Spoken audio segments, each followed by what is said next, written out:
అందరికి వందనములు. ఈరోజు ఒక డిబేట్ జరగబోతుంది.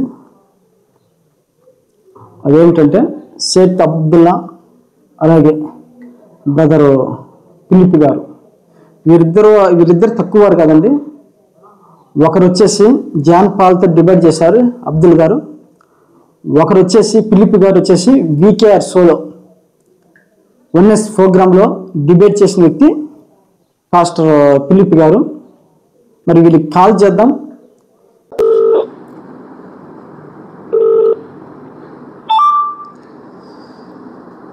Brother praise Lord. Praise Lord brother. నేను ఆ బ్రదర్ లైన్లో తీసుకుంటున్నా.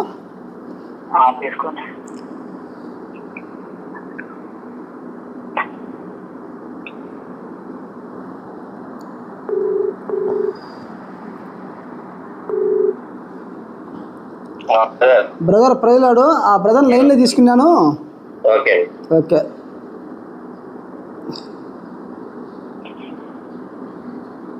హలో బ్రదర్స్, ఇద్దరే లైన్లో ఉన్నారా?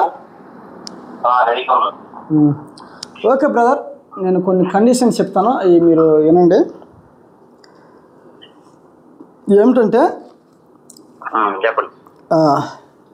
ఇక్కడ 3 రౌండ్లు జరగబోతున్నాయి. ఫస్ట్ రౌండ్ వచ్చేసి 20 నిమిషాలు, సెకండ్ రౌండ్ వచ్చేసి 15 నిమిషాలు, థర్డ్ రౌండ్ వచ్చేసి 10 నిమిషాలు.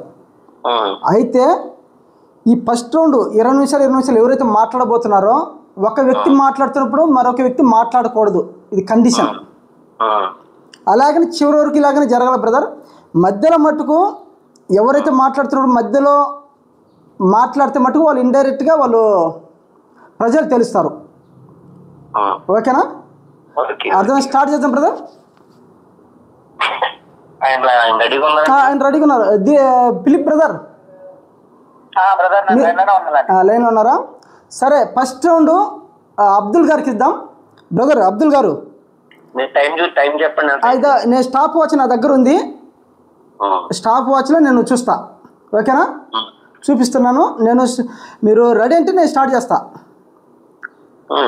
Okay, start brother. Time start చేశాను. 20 నిమిషాలు. ఇప్పుడు టైం చూడడంలో నేను స్టాప్ వాచ్ నా దగ్గర పెట్టుకొని పెడుతున్నా. 2 గంటలు 3 నిమిషాలు, 2 గంటలు 4 నిమిషాలు అయింది. Okay start. 2 గంటలు 4 నిమిషాలు అయింది. సరే చేయండి. Okay start. కరుణామయుడు అపార కృపాశీలుడైన అల్లాహ్ పేరుతో ప్రారంభిస్తున్నాను. యేసు క్రీస్తు వారు బైబిల్ వెలుగులో ఏమై ఉన్నారు అనేదండి మన అవునవును ప్రేమైక చర్చా వేదికలోకి యేసు క్రీస్తు వారు బైబిల్ వెలుగులో ఏమై ఉన్నారు అనేది దాని మీద డిబేట్. చర్చా వేదికలో మన మిత్రులు కర్నూలు నుంచి ఎమ్మిగనూరు సంబంధించినటువంటి మిత్రులు దిలీప్ గారికి వందనాలండి. ప్రతాప్ గారికి వందనాలండి. అయితే ఇప్పుడు మనం మాట్లాడుకోవాల్సిన అంశం యేసు వారు ఏమై ఉన్నారు అనేటువంటి వారిని నేను మొదటిగా నా యొక్క ప్రతిపాదన చేస్తున్నాను. ఓకేనా బ్రదర్? ఓకే. ఇక మీరు మధ్యలో రాకండి. ఓకే. ఇప్పుడు యేసుక్రీస్తు వారు మత్తయి సువార్త 23:9 భూమి మీద తండ్రి అని ఎవరికి పేరు పెట్టవద్దు, ఒక్కడే మీ తండ్రి అని చెప్పారు. తర్వాత గురువులని పిలువబడవద్దు, క్రీస్తు ఒక్కడే మీ గురువు అని మత్తయి సువార్త 23:9-10 ఉందండి. అయితే ఇక్కడ తండ్రి అంటే పేరా? మీరు ఫిలిప్ గారు మధ్యలో స్పందించవచ్చు. నేను అడిగినప్పుడు ఫిలిప్ గారు మీరు చెప్పండి. నేను చెప్తాను. అంటే ఇక్కడ తండ్రి అంటే పేరంటే నాకు ఎలా అనిపించిందంటే, తండ్రి అంటే పేరేంటి? నా తండ్రి పేరు ఏంటంటే ఫలానా అని చెప్తాను. ఫిలిప్ గారి పేరు ఏంటంటే ఫలానా అని చెప్తారు. అంతేగాని తండ్రి పేరేంటి? అసలు ఆయన బుర్రను మాట్లాడుతున్నారా యేసుక్రీస్తు వారు? యేసుక్రీస్తు వారికి ఏమన్నా బుర్ర పనిచేస్తున్నారు? అసలు ఏం తెలుసుకున్నారు ఇక్కడ? తండ్రి అంటే పేరు ఎలా అవుతుంది? భూమి మీద తండ్రి అని పేరు పెట్టవద్దు అన్నాడు. తండ్రి అంటే తండ్రి అంటే మామూలుగా మనం పిలుచుకుంటాం, మా తండ్రి గారు అంటే దాంట్లో ఏదో పేరు ఉండాలి కదా. మా ఆధార్ కార్డులో ఉండదు తండ్రి పేరేంటి? తండ్రి అంటే పేరేం ఉండొద్దా? పేరు లేకుండా ఏదో ఇలా మాట్లాడుతున్నాడు ఏంటైనా? అసలు భ్రమణం గురి మాట్లాడుతున్నాడా, లేకపోతే అసలు ఏదైనా లేఖ వ్యక్తి మాట్లాడుతున్నాడా? లేకపోతే పేరు ఉండాలి కదా. తండ్రి పేరు పెట్టొద్దు అన్నాడు ఆయన మొదటగా. అది చెబుతూ భూమి మీద ఎవరికి తండ్రిని పేరు పెట్టొద్దని సేమ్ ఒక పాయింట్ చెప్పుకున్నాడు. ఆ పాయింట్ ఏంటంటే ఒక్కడే ఉన్నాడు తండ్రి, ఆ తండ్రి ఒక్కడే, మీరు గురువులని పిలవబడవద్దు, యేసుక్రీస్తు ఒక్కడే మీ గురువు అనేటువంటి విషయానికి చెప్పారు. ఓకేనండి. అసలు ఎందుకు అసలు నాకు అర్థం కాదు ఏంటంటే, ఇక్కడ యేసుక్రీస్తు వారు చెప్తుంది ఏంటంటే తండ్రి అంటే పేరు అనేది నాకు ఇప్పుడు వరకు నాకు ఆశ్చర్యంగా అనిపిస్తుంది. నాకు అనిపించేది ఏంటంటే తండ్రి అంటే పేరా? ఇదెక్కడ విషయం? అసలు తండ్రి అంటే పేరేంటి? తండ్రి అంటే పేరంటే అవ్వదు ఒకటి. ఇంకొకటి, నేను నా తండ్రి నామంలో వచ్చి ఉన్నాను అన్నారు. అయితే అసలు ఇది తండ్రి నామంలో వచ్చి ఉన్నాను అనేటువంటిది యోహాను సువార్త 5:43. అయితే తండ్రి నామంలో వచ్చి ఉంటే తండ్రి నామం తెలియజేయాలి కదా యేసుక్రీస్తు వారు కొత్త నిబంధనలో. ఆ తండ్రి నామం ఎక్కడ ఉందో మనం ఇప్పుడు నెతకాలి. ఆ నెతికి మన బ్రదర్ ఫిలిప్ గారు మనకి తెలియజేస్తారు అన్ని విషయాల్లో. బ్రదర్ ఫిలిప్ గారు ఆయన తెలియజేస్తారు. అంటే యోహాను 17:26 కూడా ఉంటది, 17:6 కూడా ఉంటది. అయితే ఇక్కడ విషయం ఏంటంటే నేను తండ్రి నామంలో వచ్చి ఉన్నాను, నేను తండ్రి నామంలో వచ్చి ఉన్నాను అని అన్నారు.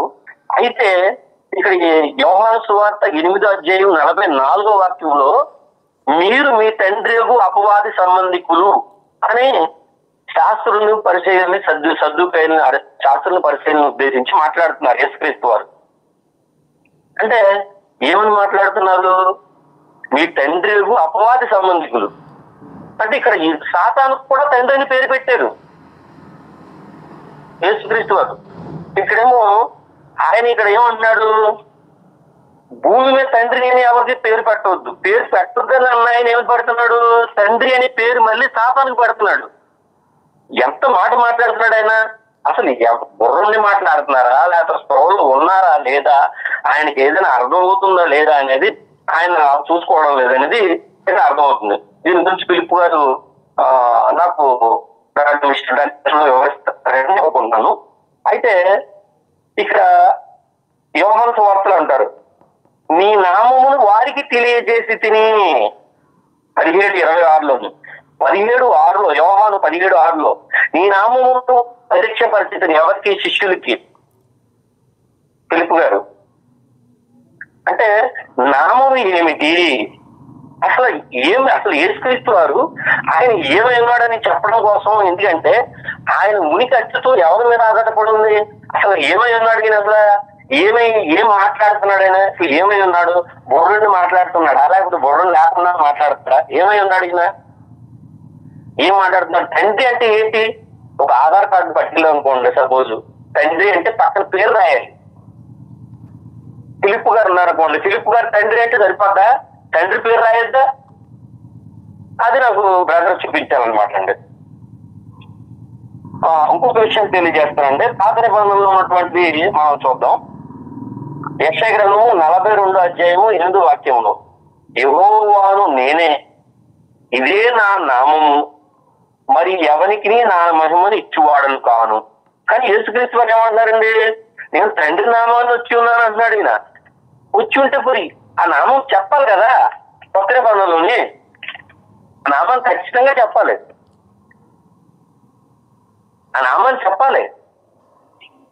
ఇంకొకటి అండి, అసలు దినవృత్తాంతాలు 2వ దినవృత్తాంతం 33:7 ఇశ్రాయేలీయుల స్థానములన్నిటిలో నేను కోరుకొనిన యెరూషలేములో నా నామము నిత్యము ఉంచుదును. అంటే నిత్యము అంటే ఎప్పుడు నా నామం ఉంచుతానని అర్థం అండి. ఓకే, చెప్పండి.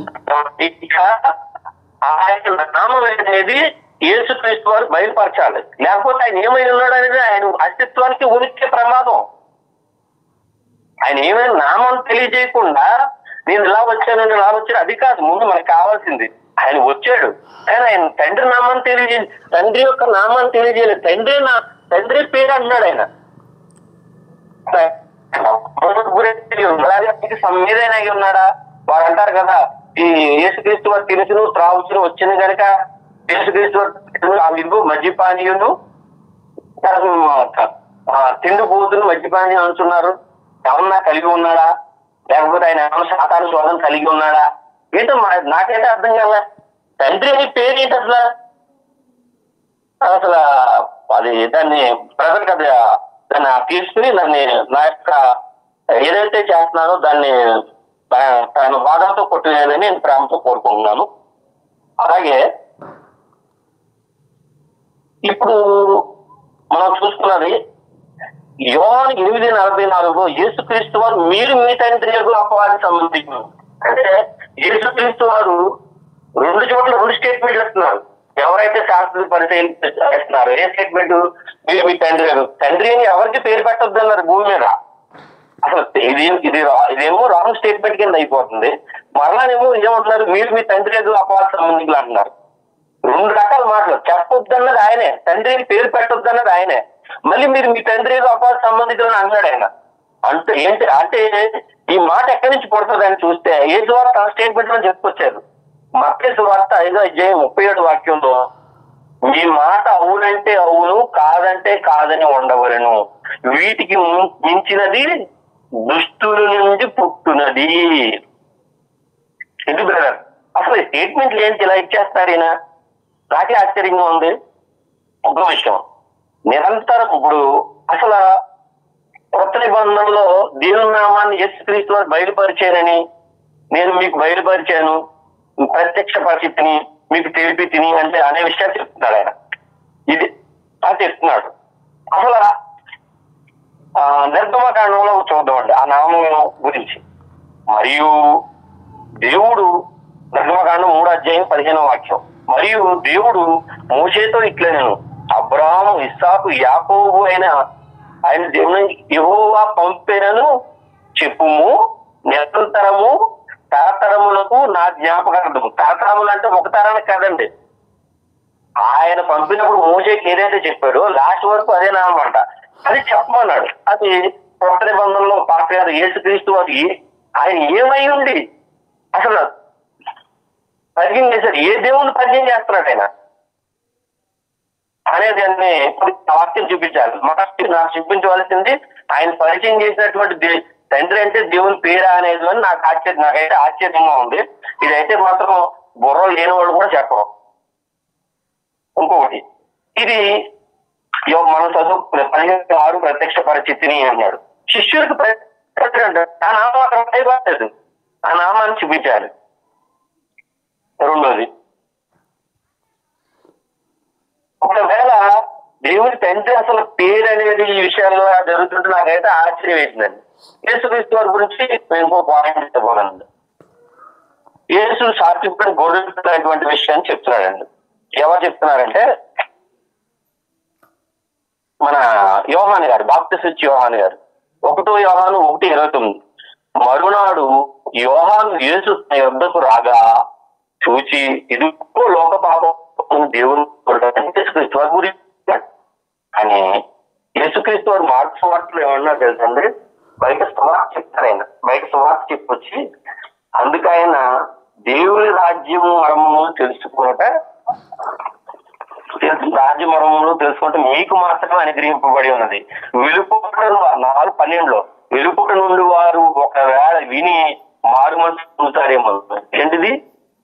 ఆయన ప్రపంచానికి సువార్త చేయడానికి వచ్చారంటారు అంటే బయట వాళ్ళు విని మారు మనసు పొందుతారేమో అని అసలు ఆయన ఎందుకు చెప్తున్నారండి అలాగే?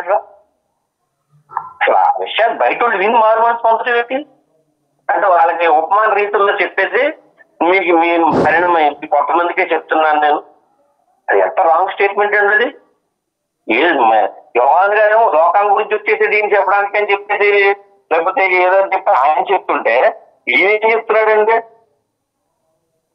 అసలు తాత ప్రతి ఒక్కరికి సువార్త అందాలనేదే కదా ఈయన ఆయన మాట్లాడుతుంది ఏంటి, అదేంటి నాకేం అర్థం కావడం లేదండి. అసలు ఏంటిది ఈ స్టేట్మెంట్లు ఏంటి? ఏంటి దేవుని రాజ్యం మరము? అసలు దేవుని రాజ్యం మరము మీకేనా అని అంటున్నాడు. ఇంకోటి మూడో విషయం అండి, మత్తయి సువార్త 5:17 యేసుక్రీస్తు వారు చెప్తున్నారు, ధర్మశాస్త్రమునైనను ప్రవక్తల ప్రవచనములైనను కొట్టివేయి వచ్చిందని తలంచవద్దు, నెరవేర్చటికే గాని కొట్టివేయటకు నేను రాలేదు. ఆకాశం తర్వాత 5:18 ఆకాశం భూమి గతించిపోయిన ధర్మశాస్త్రం నెరవేరుకొస్తూ పుల్లైన తొలైన తప్పకూడదు. ఇప్పుడు ఇంతకీ యోహాను సువార్త 8:8 అధ్యాయం 1 వచ్చిన నుంచి మనం 11 వచ్చిన చూస్తే వ్యభిచారం మందు పట్టబడిన స్త్రీని తీసుకొస్తారండి. వ్యభిచారం మందు పట్టబడిన స్త్రీని తీసుకొస్తే ఈ అయ్యగారు అంటారు, యేసువారు చెప్పుకొస్తున్నారు. ఆయన ఏమంటారంటే ఆయన వాడి గురించి చెప్పి పంపించేస్తారు. 1 నుంచి 11 వరకు ఉంటే ఆమె వెళ్ళిపోతే అమ్మాయి కన్నా పాపం చేయగలరు. ఎంతకీ ధర్మశాస్త్రంలో ఏముంటది? ధర్మశాస్త్రాన్ని నేను ఎందుకు కుట్టేస్తున్నాడు? అక్కడ ధర్మశాస్త్ర ప్రకారంగా చూసుకుంటే వ్యభిచారం చేసిన ఇద్దరిని చంపాలి. ఆయన నువ్వు తీసుకొచ్చేవా అని అడగలేదు వీళ్ళు. వాళ్ళని నువ్వు తీసుకొచ్చేవా అని నేను అడగల. శాస్త్రం పరిశీలన అడగాలి. వ్యభిచారం పట్టబడిన స్త్రీతో పురుషుని కూడా తీసుకురావాలి. బుర్రున్న వాడు ఎవడైనా అయితే ఇలాగే అడుగుతాడు. ఆయన మతి ప్రేమించిన మాటలా లేకపోతే నాకేం అర్థం కావడం లేదు. ఇది ఇక ధర్మశాస్త్రం కొట్టివేస్తున్నాడు. ఈయన ధర్మశాస్త్రం కొట్టివేయబడుతున్నాడు. ధర్మశాస్త్రం కొట్టివేయబడితే అంట పరలోక రాజ్యం ఒకవేళ చేస్తే పరలోక రాజ్యం మిగుల. ఈ ధర్మశాస్త్రంలో ఉండడాన్ని మీరు బోధిస్తేనే కొట్టివేస్తే అసలు పరలోక రాజ్యం వెళ్తాడా? అసలు ఏంటంటిది? అసలు ఏం మాట్లాడుతున్నాడు ఆయన అర్థం కాని బోధనలో. అంటే పాత నిబంధనలు కొట్టేస్తున్నారంటే అంటే పాత నిబంధనలో ఉన్నటువంటి యెహోవా, కొత్త నిబంధనలో ఈయన దేవుడు వేరే వ్యక్తి అయి ఉంటాడు. ఒకవేళ ఈయన కొట్టివేస్తున్నాడంటే ఈయన వేరే దేవుడిని పరిచయం చేయడానికి వచ్చాడు, యెహోవాను పరిచయం చేయడానికి రాలా. అంటే ధర్మశాస్త్రం ప్రవక్తల ప్రవచనమైన కొట్టివేయి వచ్చిన తల చూద్దనేటువంటి విషయాన్ని ఆయనే చెప్తూ ఆయనే వెళ్ళి కొట్టేస్తున్నాడు. పరలోక రాజ్యంలో మీరు ఎవరైనా చిన్న అల్పమైన ఆజ్ఞాన్ని మీరేనంటే ఇబ్బంది అవుతున్నాడు. కానీ ధర్మశాస్త్రం చూస్తే లేవి 20:10 చూస్తే వ్యభిచారం చేసిన ఇద్దరిని చంపాలి. దాన్ని కొట్టేసి ఈయన నేల మీద ఏదో కూర్చొని రాసుకుంటున్నాడు. ఏంటో నేను నేల మీద ఎవరు రాస్తారండి? చీకటి కింద రాసుకునేది. అది చూసంటే వాళ్ళు వెళ్ళిపోయారంట. ఏంటండి ఇది? అసలు ధర్మశాస్త్రం కొట్టివేయనని నేను చెప్తున్నాను అంటున్నాడు. ఈ మాట ఎవరి నుంచి వస్తుంది? దుష్టుల నుంచి వస్తుందా లేకపోతే మంచి వారి నుంచి వస్తుందా? మీ మాట అవునంటే అవును, కాదంటే కాదని ఉండవాలని చెప్పి యేసుక్రీస్తు చెప్పారు. మళ్ళీ ఏమంటాడైనా ధర్మశాస్త్రాన్ని ఇక్కడ కొట్టివేసి అసలు యేసుక్రీస్తు ఎవరి సంబంధం? ఈయన ఏమై ఉన్నాడు? అసలు ఏమై ఉన్నాడు? ఎవరికి ఈయన ఏమై ఉన్నాడు అని అసలు ఈ కొత్త నిబంధన అనే పుస్తకంలో ఈయన ఏమై ఉన్నాడు అని చెప్పంటాను. 1 యోహాను 3:4 ఆజ్ఞాతిక్రమమే పాపము. అసలు కింద కూర్చుని నేల మీద ఆయన ఏదో రాసుకోవడం ఏంటండి? అసలు నిజంగా అది నాకైతే నాకు నవ్వుగా అనిపించింది. అంటే వాళ్ళు వెళ్ళిపోయారంటే అక్కడి నుంచి ఏదో రాసుకుంటుంటే చూసి మళ్ళీ అక్కడ నాకు స్టేట్మెంట్ నాలో పాపం ఉంది. ఆధ్యాత్మికంగా పాపం అని ఉంటే నాలో పాపం ఉందని మీరే ఎవరు నిరూపించగలరు? ఏంటిది? అసలు యేసుక్రీస్తు వారు స్పృహలో ఉన్నారా? లేకపోతే వాళ్ళు బైబిల్ చదివేసాం మేము బాగా పండితులు అనేవాళ్ళు స్పృహలో ఉన్నారా? అసలు ఏదైనా ఉందంటే ఒక దానికి వివరణ ఇవ్వాలి. ఆయన మాటలు ఆయనే కాంట్రాడిక్ట్ అవుతున్నాడు. మీ మాట అవునంటే అవును, మీ మాట కాదంటే కాదు అని ఉండాలి. కానీ వీటిని మించినది దృష్టి నుంచి పుట్టి ధర్మశాస్త్రం కొట్టివేయబడుతుందని కొట్టివేయకూడదు అనేటువంటి విషయాన్ని ఈయన చెప్తున్నాడు. నేను ధర్మశాస్త్రం కొట్టివేయడానికి రాలేదని చెప్తున్నాడు. నెరవేర్చుటకే వచ్చింది అన్నాడు.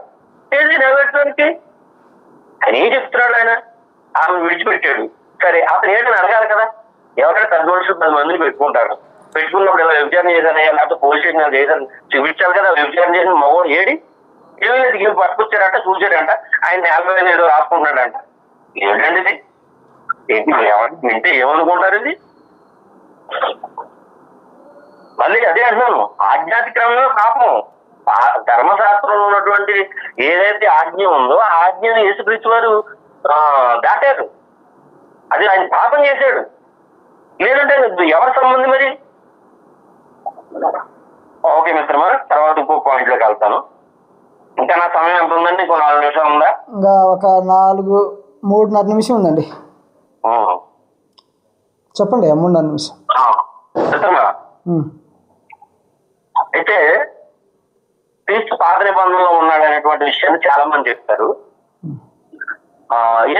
యోహాను సువార్త 7:42 క్రీస్తు దావీదు సంతానంలో పుట్టి దావీదు ఉంచిది బెత్లెహేము గ్రామం నుండి వచ్చిన లేఖనం ఎక్కడ ఉంది ప్రజలు మనకు చూపించాలి. క్రీస్తు అనేది అక్కడ ఉండాలి. మీకు చెప్తున్నాను మరలా, క్రీస్తు అనేది దావీదు సంతానంలో పుట్టి దావీదు బెత్లెహేము నుంచి వస్తాడనేది ఉండాలి అక్కడ పేరు. క్రీస్తు అనే పదం ఉండాలి అక్కడ. అర్థమవుతుంది మిత్రం మీకు? చెప్పండి మీరు చెప్పండి. తర్వాత అపోస్తుల కార్యం,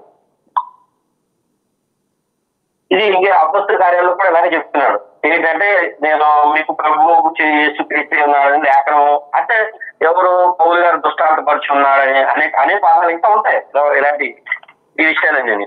ఇంకా నా సమయానికి ఎంత ఉంది? 2 నిమిషాలు ఉంది కదా. 2 నిమిషాలు బ్రదర్. తాను ఎవరినని చెప్పుకున్నాడు, ఆయన అసలు ఎవరినని చెప్పుకున్నాడు అని చూస్తాను. ఇంకొక నిమిషం మీకు టైం పెరిగినా పెట్టుకోండి. నెక్స్ట్ ఆయనకి ఇద్దరు టైం ఉంది. నెక్స్ట్ దాంట్లో కవర్ చేద్దరు. మీ టైంలో మీరు చెప్పేసేయండి, మన తర్వాత నెక్స్ట్ సబ్జెక్ట్ అవ్వకుండా మీరు కట్ చేయకూడదు. ఈ సబ్జెక్ట్ లో ఈ పాయింట్ అయ్యే వరకు మీరు కట్ చేయకూడదు. ఎన్ని నిమిషాలు కాదు మీకు? అది ఇంకో 2 నిమిషాలు ఎక్స్ట్రా పట్టచ్చు. సరే మాట్లాడండి. ఆయనకి ఆ సమయం అయితే చేస్తాడు. ఓకే. అటు పిమ్మట మత్తయి 16:20, మార్కు 8:29-30, లూకా 9:20-21. అటు పిమ్మట తాను క్రీస్తు అని ఎవరితోనూ చెప్పవద్దని ఆయన శిష్యులతో ఖండితముగా ఆజ్ఞాపించను. అంటే ఇక్కడ క్రీస్తు అని చెప్పవద్దని చెప్పి యేసయ్య చెబుతున్నాడు. ఖండితంగా ఆజ్ఞాపించాడు. మరలా మామూలుగా ఆజ్ఞాపించడం లేదు. మత్తయి 16:20, మార్కు 8:29-30, లూకా 9:20-21. క్రీస్తు అనే పదం నాకు పాత నిబంధన నుంచి చూపించాలండి. ఏంటని మాట్లాడుతున్నారు? పౌలు గారు ఉన్నాడని నేను చూపించానని చెప్పేసి చాలా చోట్ల వస్తుంది. ముందు మనకు ఇంకా వస్తుంది. పౌలు గారు మాత్రం నేను నిరూపణ చేశానని కూడా అంటాడు ఆయన. ఆ పౌలు గారు మరి ఆయన నాకేం అర్థం అవట్లేదు ఏంటి ఈ బోధన ఏంటి అనేది. అయితే ఇక్కడ ఈ పాయింట్ తోటి నేను ఆపుతున్నాను. ఎందుకంటే యేసుక్రీస్తు వారు అసలు ధర్మశాస్త్రాన్ని పూర్తిగా కొట్టివేశారు. తన మాటకు తనే విరుద్ధంగా సాతాను తండ్రి అని పేరు పెట్టారు. తండ్రి అంటే పేరు అన్నారు. ఇదంతా ఏదో ఆయన ఏం మాట్లాడుతున్నారు ఆయనకి అర్థం కాకుండా మాట్లాడుతున్నారు. మీరు బ్రదర్కి ఇంకా సమయం ఇచ్చేయండి. ఇంకో ఎవరికొన్నా పర్వాలేదు. సరిపోయిందా బ్రదర్? ఓకేనా బ్రదర్? మీరు చెప్పేది అయిపోయిందా?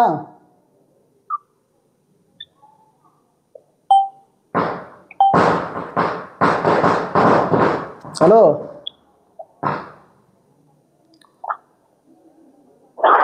బ్రదర్, మీరు చెప్పేది అయిపోయిందా?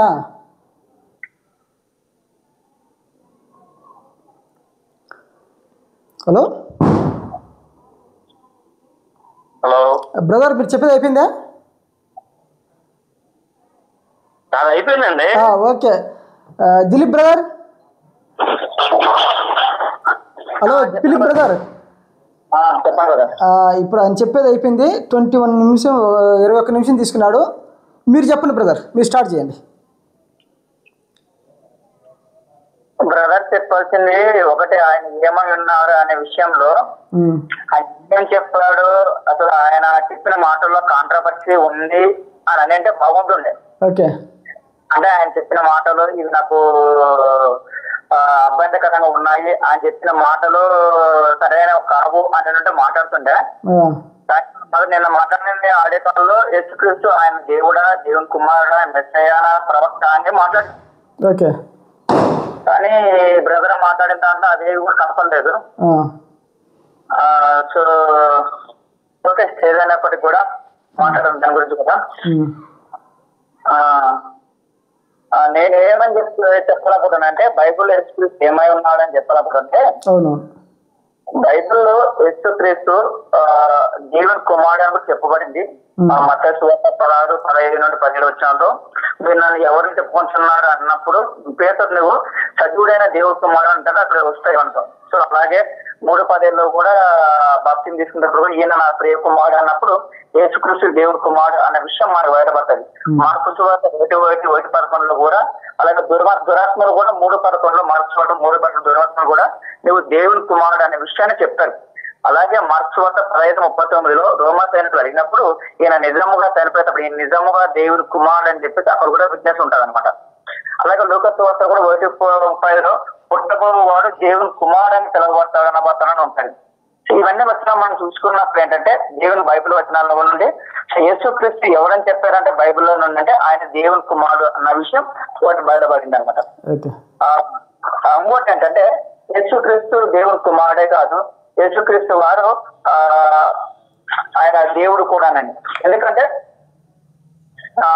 యోహాను సువార్త 1వ అధ్యాయంలో ఆయన ఆదియందు వాక్యము దేవుని వాక్యం దేవుడే ఉన్నాను చెప్పినప్పుడు సో ఆయన ఎగ్జిస్టెన్స్ ఇంతకుముందు ప్రీ ఎగ్జిస్టెన్స్ సూచిస్తూ ఆయన ఒక వ్యక్తి దగ్గర ఉన్నారు అని సూచిస్తూ అలాగే 14 వచ్చిన 18 వచ్చిన కూడా ఆ వాక్యం శరీరధారిగా మన మధ్య నివసించిన వ్యక్తులు మనం చూసినప్పుడు ఏమనిపిస్తుంది అంటే యేసుక్రీస్తులో దేవుడు అనే విషయాన్ని మనకి స్పష్టంగా కనిపిస్తుంది.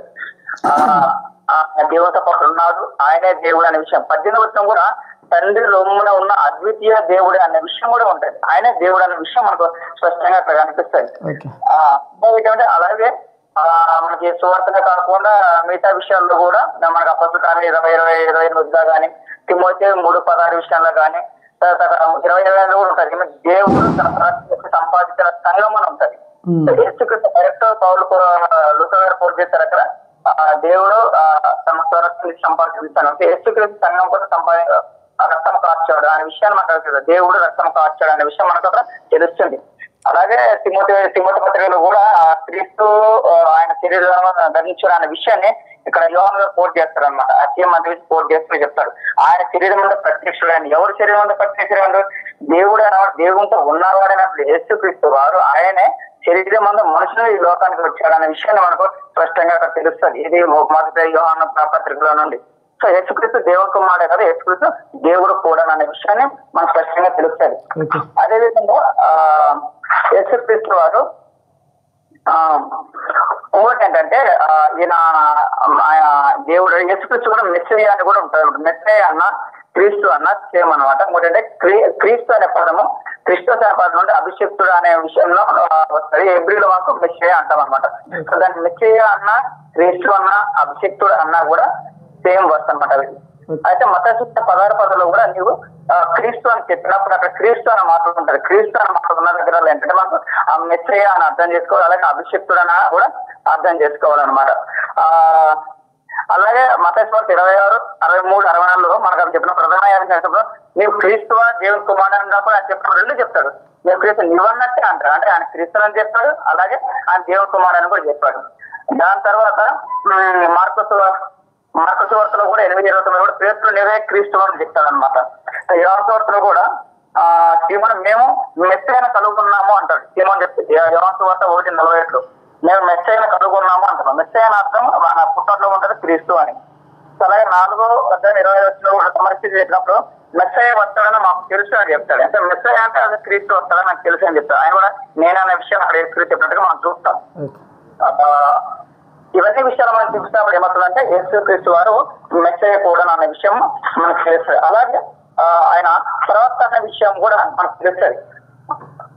యేసుక్రీస్తు వారు ప్రవక్త అనే విషయం మత్తయి సువార్త 21 వచ్చిన ప్రజలంటే ఆయన నిజంగా ప్రవక్త కింద లెక్కించిన విషయాలు కానీ, తర్వాత మత్తయి సువార్త 13:50 ప్రవక్త తన స్వదేశంలో గణింపబడంటే గౌరవించబడడం విషయాలు మనకు తెలుస్తుంది. అక్కడ యోగస్వార్త 7:10 కూడా ప్రవక్త మన మధ్యకు వచ్చారు అని ప్రజలు చెప్తారు అనమాట. మన ప్రవక్త అనే విషయం. తర్వాత 4:20 కూడా ప్రవక్త తన స్వదేశ నిశ్చయం అనే విషయం ఉంటుంది అనమాట. లూకా 24:19 కూడా యేసు నజరేయుడని చుట్టూ చేతుకొస్తూ దేవుని యొద్దకు జనుల యొద్దకు శక్తివంతుల ప్రవక్త అనే విషయం మనకు తెలుస్తుంది అనమాట. యేసుక్రీస్తు ప్రవక్త. అలాగే మార్కు 6:4 కూడా సేమ్ అనే విషయాలు ఉంటాయి. 6:15-8 సమస్యలతో కూడా మాట్లాడుతున్నప్పుడు యోహాను సువార్త 4:19 నువ్వు ప్రవక్త నేను గ్రహిస్తున్నాను అంటారు అన్నమాట. సో ఆ ప్రవక్త మెస్సయ్య అనే విషయం మనం గ్రహిస్తాం కాబట్టి చెప్తాను ఆ విషయాన్ని. అదే యోహాను 6:14 ప్రజలను ఆయన అద్భుతాలు చేసి నిజంగా లోకానికి రానున్న ప్రపంచాన్ని కూడా చెప్తారు. వాళ్ళ ఫోన్ చేసిన విషయంలో మనకు చెప్తారు. అంటే అలాగే యోహాను 7:4 కూడా ఇతను నిజమైన ప్రవక్త అనే విషయం కూడా మనకు బైబిల్ చెప్తుంది. అలాగే ఇంకోటి ఏంటంటే యేసుక్రీస్తు వారు ఆయన దేవుడు, ఆయన దేవుని కుమారుడు, అలాగే ఆయన ప్రభు అనే విషయం కూడా మనకు అప్పటిక కార్యాలలో 10:36 ఉంటుంది. లార్డ్ అనే విషయం కురియస్ అని ఉంటుంది గ్రీకులో యాక్చువల్లీ ప్రభు అనే విషయం. తర్వాత ఆయన మీడియేటర్ అంటే 1 తిమోతి 2 కూడా ఆయన మనుషులకు దేవునికి మధ్య మీడియేటర్గా ఉన్నట్టు కూడా మనం చూస్తాము. అలాగే ఆయన ఉత్తరవాది అంటే అడ్వకేట్ అనగా మన యోహాను 2:1 ఉంటుంది. అలాగే ఏప్రిల్ వర్షం చూసినప్పుడు ఏప్రిల్ వర్షం పత్రం 7:20 చూస్తాము. ఆయన హై ప్రీస్ట్ అనమాట, అంటే ప్రధాన యాజకుడుగా మనం చూస్తాము. అలాగే మత్తయి సువార్త 2:2 మనం చూసినప్పుడు ఆయన కింగ్ అనే విషయం, నేను రాజు అని యూతుల రాజు నేను రాజుని అన్నట్టు అంత చెప్తాను అనమాట. అసలు రాజు అనే విషయం. అలాగే మత్తయి సువార్త 19:28 ఆయన జడ్జిమెంట్ ఇస్తారనమాట. ఆయన జడ్జి అనే విషయంలో న్యాయాధిపతిగా చేస్తారనమాట. అలాగే 1:18 హెడ్ ఆఫ్ ది చర్చ్ అని ఉంటుంది అనమాట. యేసుక్రీస్తు గురించి రాయబడినప్పుడు సో ఆయన శరీరం శిరస్సు అనమాట. ఇవన్నీ కూడా యేసుక్రీస్తు వారి యొక్క రోల్స్ అనమాట. సో యేసుక్రీస్తు వారి దేవుడు, యేసుక్రీస్తు వారి దేవుని కుమారుడు, యేసుక్రీస్తు వారు ప్రవక్త, యేసుక్రీస్తు వారు మీడియాటర్, యేసుక్రీస్తు వారు ప్రభువు, యేసుక్రీస్తు వారు మెస్సయ్య, యేసుక్రీస్తు వారు న్యాయాధిపతి, యేసుక్రీస్తు వారు ప్రధాన యాజకుడు, యేసుక్రీస్తు వారు రాజు, యేసుక్రీస్తు వారు న్యాయాధిపతి, యేసుక్రీస్తు వారు చర్చికి సంఘానికి శిరస్సు అన్న విషయాల్లో నేను తెలియజేశాను. ఓకే చెప్పండి. ఇంకెన్ని నిమిషాలు బ్రదర్ నాకు? నీకు వచ్చేసి ఇంకా ఒక 13 నిమిషాలు ఉంటాయి బ్రదర్. ఇంకా 13 నిమిషాలు ఉందా? 13 నిమిషాలు. సో అలాగే కూడా యేసుక్రీస్తు వారికి ఉన్నటువంటి ఇంకో నామం అంటే అబ్రహాం కుమారుడని, అలాగే ఆయన మనుష్య కుమారుడని, అలాగే ఆయన దావీదు కుమారుడని, అలాగే సర్వోన్నతుల కుమారుడని, ఆయన 2వ మనుషుడని, ఆయన గణపతి ఆదామని, తర్వాత ఆయనకి ఇమ్మానుయేలు పేరని, ఆయనకు రక్షకుడని, ఆయన రబ్బీ అని, ఆయన బోధకుడని, సో ఆయన అల్ఫా ఒమేగా అని, ఇవన్నీ కూడా ఆయనకున్నటువంటి కొన్ని పేర్లు కూడా ఉంటాయన్నమాట. దీన్ని బట్టి ఆయన అవన్నీ కూడా ఆయనకు కొన్ని బిరుదులు ఉన్నాయి, కొన్ని బిరుదులు అంటూ ఉన్నాయి. ఆయన చేసిన రోల్స్ కూడా మనం దాన్ని బట్టి మనం యేసుక్రీస్తు వారు కూడా అన్ని విధాలుగా మనకు ఆయన దేవుడుగా కనిపిస్తాడు, దేవుని కుమారుడుగా కనిపిస్తాడు, ప్రవక్తగా కనిపిస్తాడు, ఆయన మెస్సయ్యగా మనకు కనిపిస్తాడు. సో యేసుక్రీస్తు వారు ఏమై ఉన్నాడంటే ఆయన దేవుడు, ఆయన దేవుని కుమారుడు, ఆయన ప్రవక్త, ఆయన మీడియేటర్, ఆయన రాజు, ఆయన ప్రభువు, ఆయన మెస్సయ్య. ఇవన్నీ విషయాలు కూడా మన ఈ వచనాల నుండి మనం తెలుసుకోవచ్చు.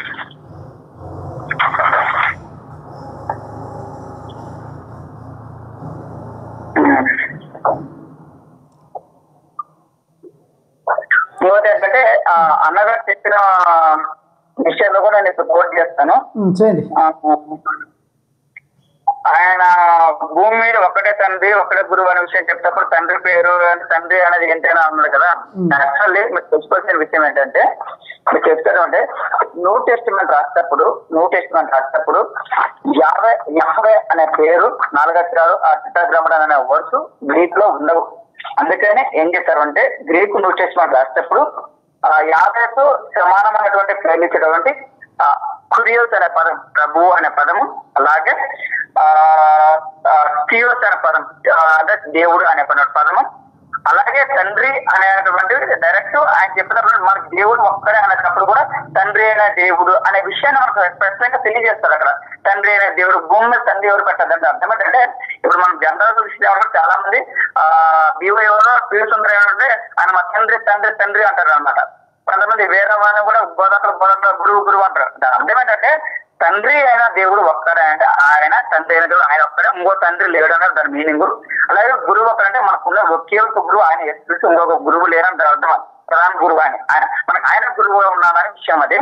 ఇంకోటి ఏంటంటే మీ తండ్రి ఎవరు అపాతమానం చెప్పండి. దాని అర్థం ఏంటంటే ఆయన కాంటాక్ట్ తీసుకొచ్చింది ఏంటంటే మీరు సాతానికి సంబంధించిన వాళ్ళు, మీ ఫాదర్ ఏంటంటే ఆయన నుండి మీ యొక్క స్వభావాలు మీ స్వభావాలు ఉన్నాయి కాబట్టి ఆయన ఫాదర్ అన్నాక అంటామంటారు. ఏ విధంగా చెప్తామంటే జనరల్ గా మనం రీసెంట్ గా మనం చూస్తున్నప్పుడు ఏమంటామంటే కొంతమంది ఏదైతే పాత కాలంలో నుండి వాళ్ళ యొక్క లక్షణాలు మనం చెప్పుకున్నప్పుడు ఫర్ ఎగ్జాంపుల్ ఏరియనిజం అంటాం. ఇప్పుడు రీసెంట్ గా ఏరియనిజం అనేది చెప్తాము. వాళ్ళు ఏరియనిజం కొన్ని బోధనలు ప్రజెంట్ కనపడుతున్నారు. అప్పుడు మనం ఏమంటామంటే వాళ్ళ ఫాదర్ ఎవరంటే ఏరియన్ అని అంటాం. దేనికి ఏరియన్ అన్నాం అంటే వాళ్ళని కన్నారన్న కాదు. అర్థమంటే ఏరియన్ ఏ విధంగా అయితే వాళ్ళు బోధలు చేస్తారో అదే బోధలు డివైవై చేసేది అనమాట. అందుకని వాళ్ళు ఏమంటే వాళ్ళ ఫాదర్స్ ఏరియన్స్ అన్నట్టుగా చెప్తా ఉంటారు. అర్థమంటే వాళ్ళ స్వభావాన్ని బట్టి, అంటే అపవాది స్వభావం, అపవాదం అంటే అపవాది అయితే ఏవైతే స్వభావం కలిగి ఉన్నాడో వాళ్ళు అటువంటి కలిగి ఉన్నారు కాబట్టి వాళ్ళని మీ తండ్రి యొక్క అపవాద సమానం అనే విషయాన్ని అక్కడ తెలియజేశాడు అనమాట.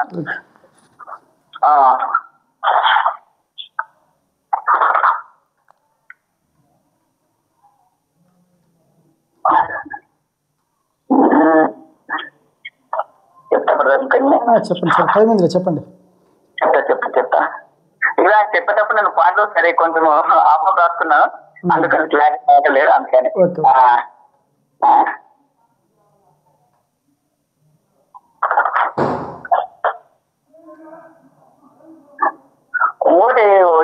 ఓడితో ఆయన సాక్షికుడు దేవుని గొర్రెపిల్ల అని చెప్పాడు.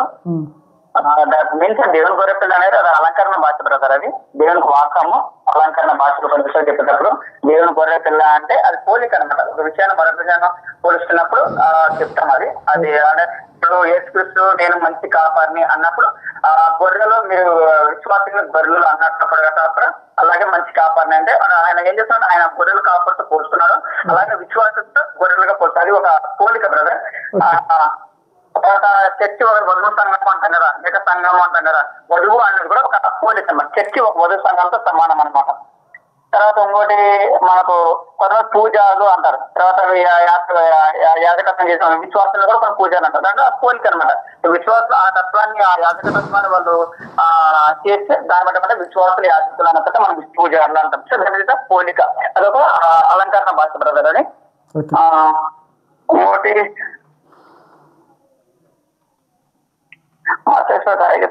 చెప్పాడు కొంత సరే రాయలేదు. వేశ్య గురించి చెప్పాడు చూడండి. వేశ్య గురించి చెప్తా బ్రదర్. వేశ్య గురించి నేను చెప్పాడంటే యాక్చువల్లీ తను చెప్పింది కూడా కరెక్ట్. ఏమని చెప్పాడంటే ఆయన ఆడే కంక్లూజన్ ఇచ్చాడు. ఏమని ఇచ్చాడంటే వాళ్ళు దేనికోసం వెళ్తున్నారనే విషయం కూడా చెప్పాడు. ఏమని బోధకడ అతడు అతివాళ్ళ అలుగులను చంపాలని 5వ వచనం ఉంటుంది. అతివాళ్ళ రాళ్ళు చంపాలని ధర్మశాస్త్రంలో మోసానికి ఆజ్ఞాపించాను కదా. అయితే నీవేం చెప్పుతున్నావు నాకు ఆయన మీద నేరం మోపాలని ఆయన శోధించుతూ ఇలాగ అడిగిరి. అంటే మెయిన్ పర్పస్ వాళ్ళు అడిగింది ఏంటంటే ఇప్పుడు ఒకవేళ ఆయనను రాగత కొట్టి చంపాలని అన్నా అనుకో, సో ఆయన నుండి ఏం ఆన్సర్ వస్తుంది మనకి, ఆయన నుండి ఎలాగైనా ఒక నేరారోపణ మనం తీసుకురావాలి అనే ఉద్దేశం వాళ్ళు అడిగినప్పుడు ఆయన ఏం చేశాడంటే యాక్చువల్ అంటే వీళ్ళు తీసుకొచ్చినప్పుడు ఇద్దరిని తీసుకొచ్చి అక్కడ వీళ్ళిద్దరు ఈ పాపం చేస్తే దీన్ని బట్టి వీళ్ళిద్దరు రాళ్ళకొట్ట కొట్టాలంటే తీసుకొచ్చి అంతా మంచిగా ఉంటుంది. కానీ వాళ్ళు తీసుకొచ్చి ఏంటంటే తెలుసా, ఒక్క ఆమె తీసుకొచ్చి వాళ్ళు తీర్పుని అడుగుతున్నారు, ఈయన ఏం తీర్పు వస్తుందని చెప్పేసి. అప్పుడు ఆయన చేసిన పని అంటే ఆయన యేసు వంగి నేల మీద వెళ్తే ఏం రాయచ్చు అని చెప్తే వారాయణం పట్టుకోలేక అడుగుతుండగా అప్పుడు ఆయన చూసి మొదట్లో ఏదో విధంగా ఆయన నేరం ఒప్పాలని మీలో పాపం లేని వాడు మొట్టమొదటి రాయి వేయవచ్చునని వాళ్ళతో చెప్పాడు. అంటే ఆయన చెప్పింది ఏంటంటే వాళ్ళ ఆంతర్యమును వాళ్ళ హృదయంలో ఏమై ఉన్నారో ఆయన గ్రహించి మీలో ఎవరైతే పాపం లేని వాడు మొట్టమొదటి రాయి వేయండి అన్నప్పుడు వాళ్ళు ఎవరు కూడా వేయలేకపోయారు. దాని పరిస్థితిలో అంటే ఆయన హృదయాంతర్ని ఎరిగి ఆ మాట అన్నాడు కాబట్టి దాన్ని బట్టి ఆయన చెప్పాడు బ్రదర్ ఆ మాటలు. అది అంతే తప్ప ఆయన ధర్మశాస్త్రాన్ని మీరే అన్నట్టు అక్కడ ఎక్కడ లేదు. ఆ ధర్మశాస్త్రాన్ని మీరినట్టు ధర్మశాస్త్రాన్ని మీరినట్టు అనేది వేరే వచనాల్లో ఉంటది.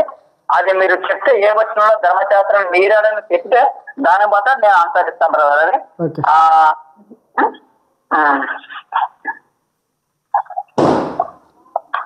ఇంకోటి ఆయన మాట్లాడుతూ దావీదు క్రీస్తు అది ఏదో అన్నాడు, సేమ్ అలాగే ఉండాలి అని చెప్పేసి క్రీస్తు అంటే బ్రదర్ మెస్సయ్య అనే వర్డ్ ఉన్నా, క్రీస్తు అనే వర్డ్ ఉన్నా, అభిషిక్తుడు అనే వర్డ్ ఉన్నా, రాజు అనే వర్డ్ కూడా అవన్నీ కూడా ఒకే సంబంధం బ్రదర్. అలాంటి పదాలు మనకు కనిపిస్తాయి.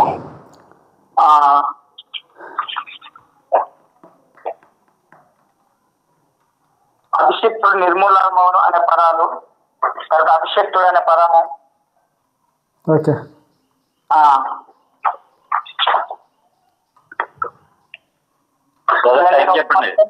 చెప్తా బ్రదర్ ఏ పదాలు ఉన్నాయనేది.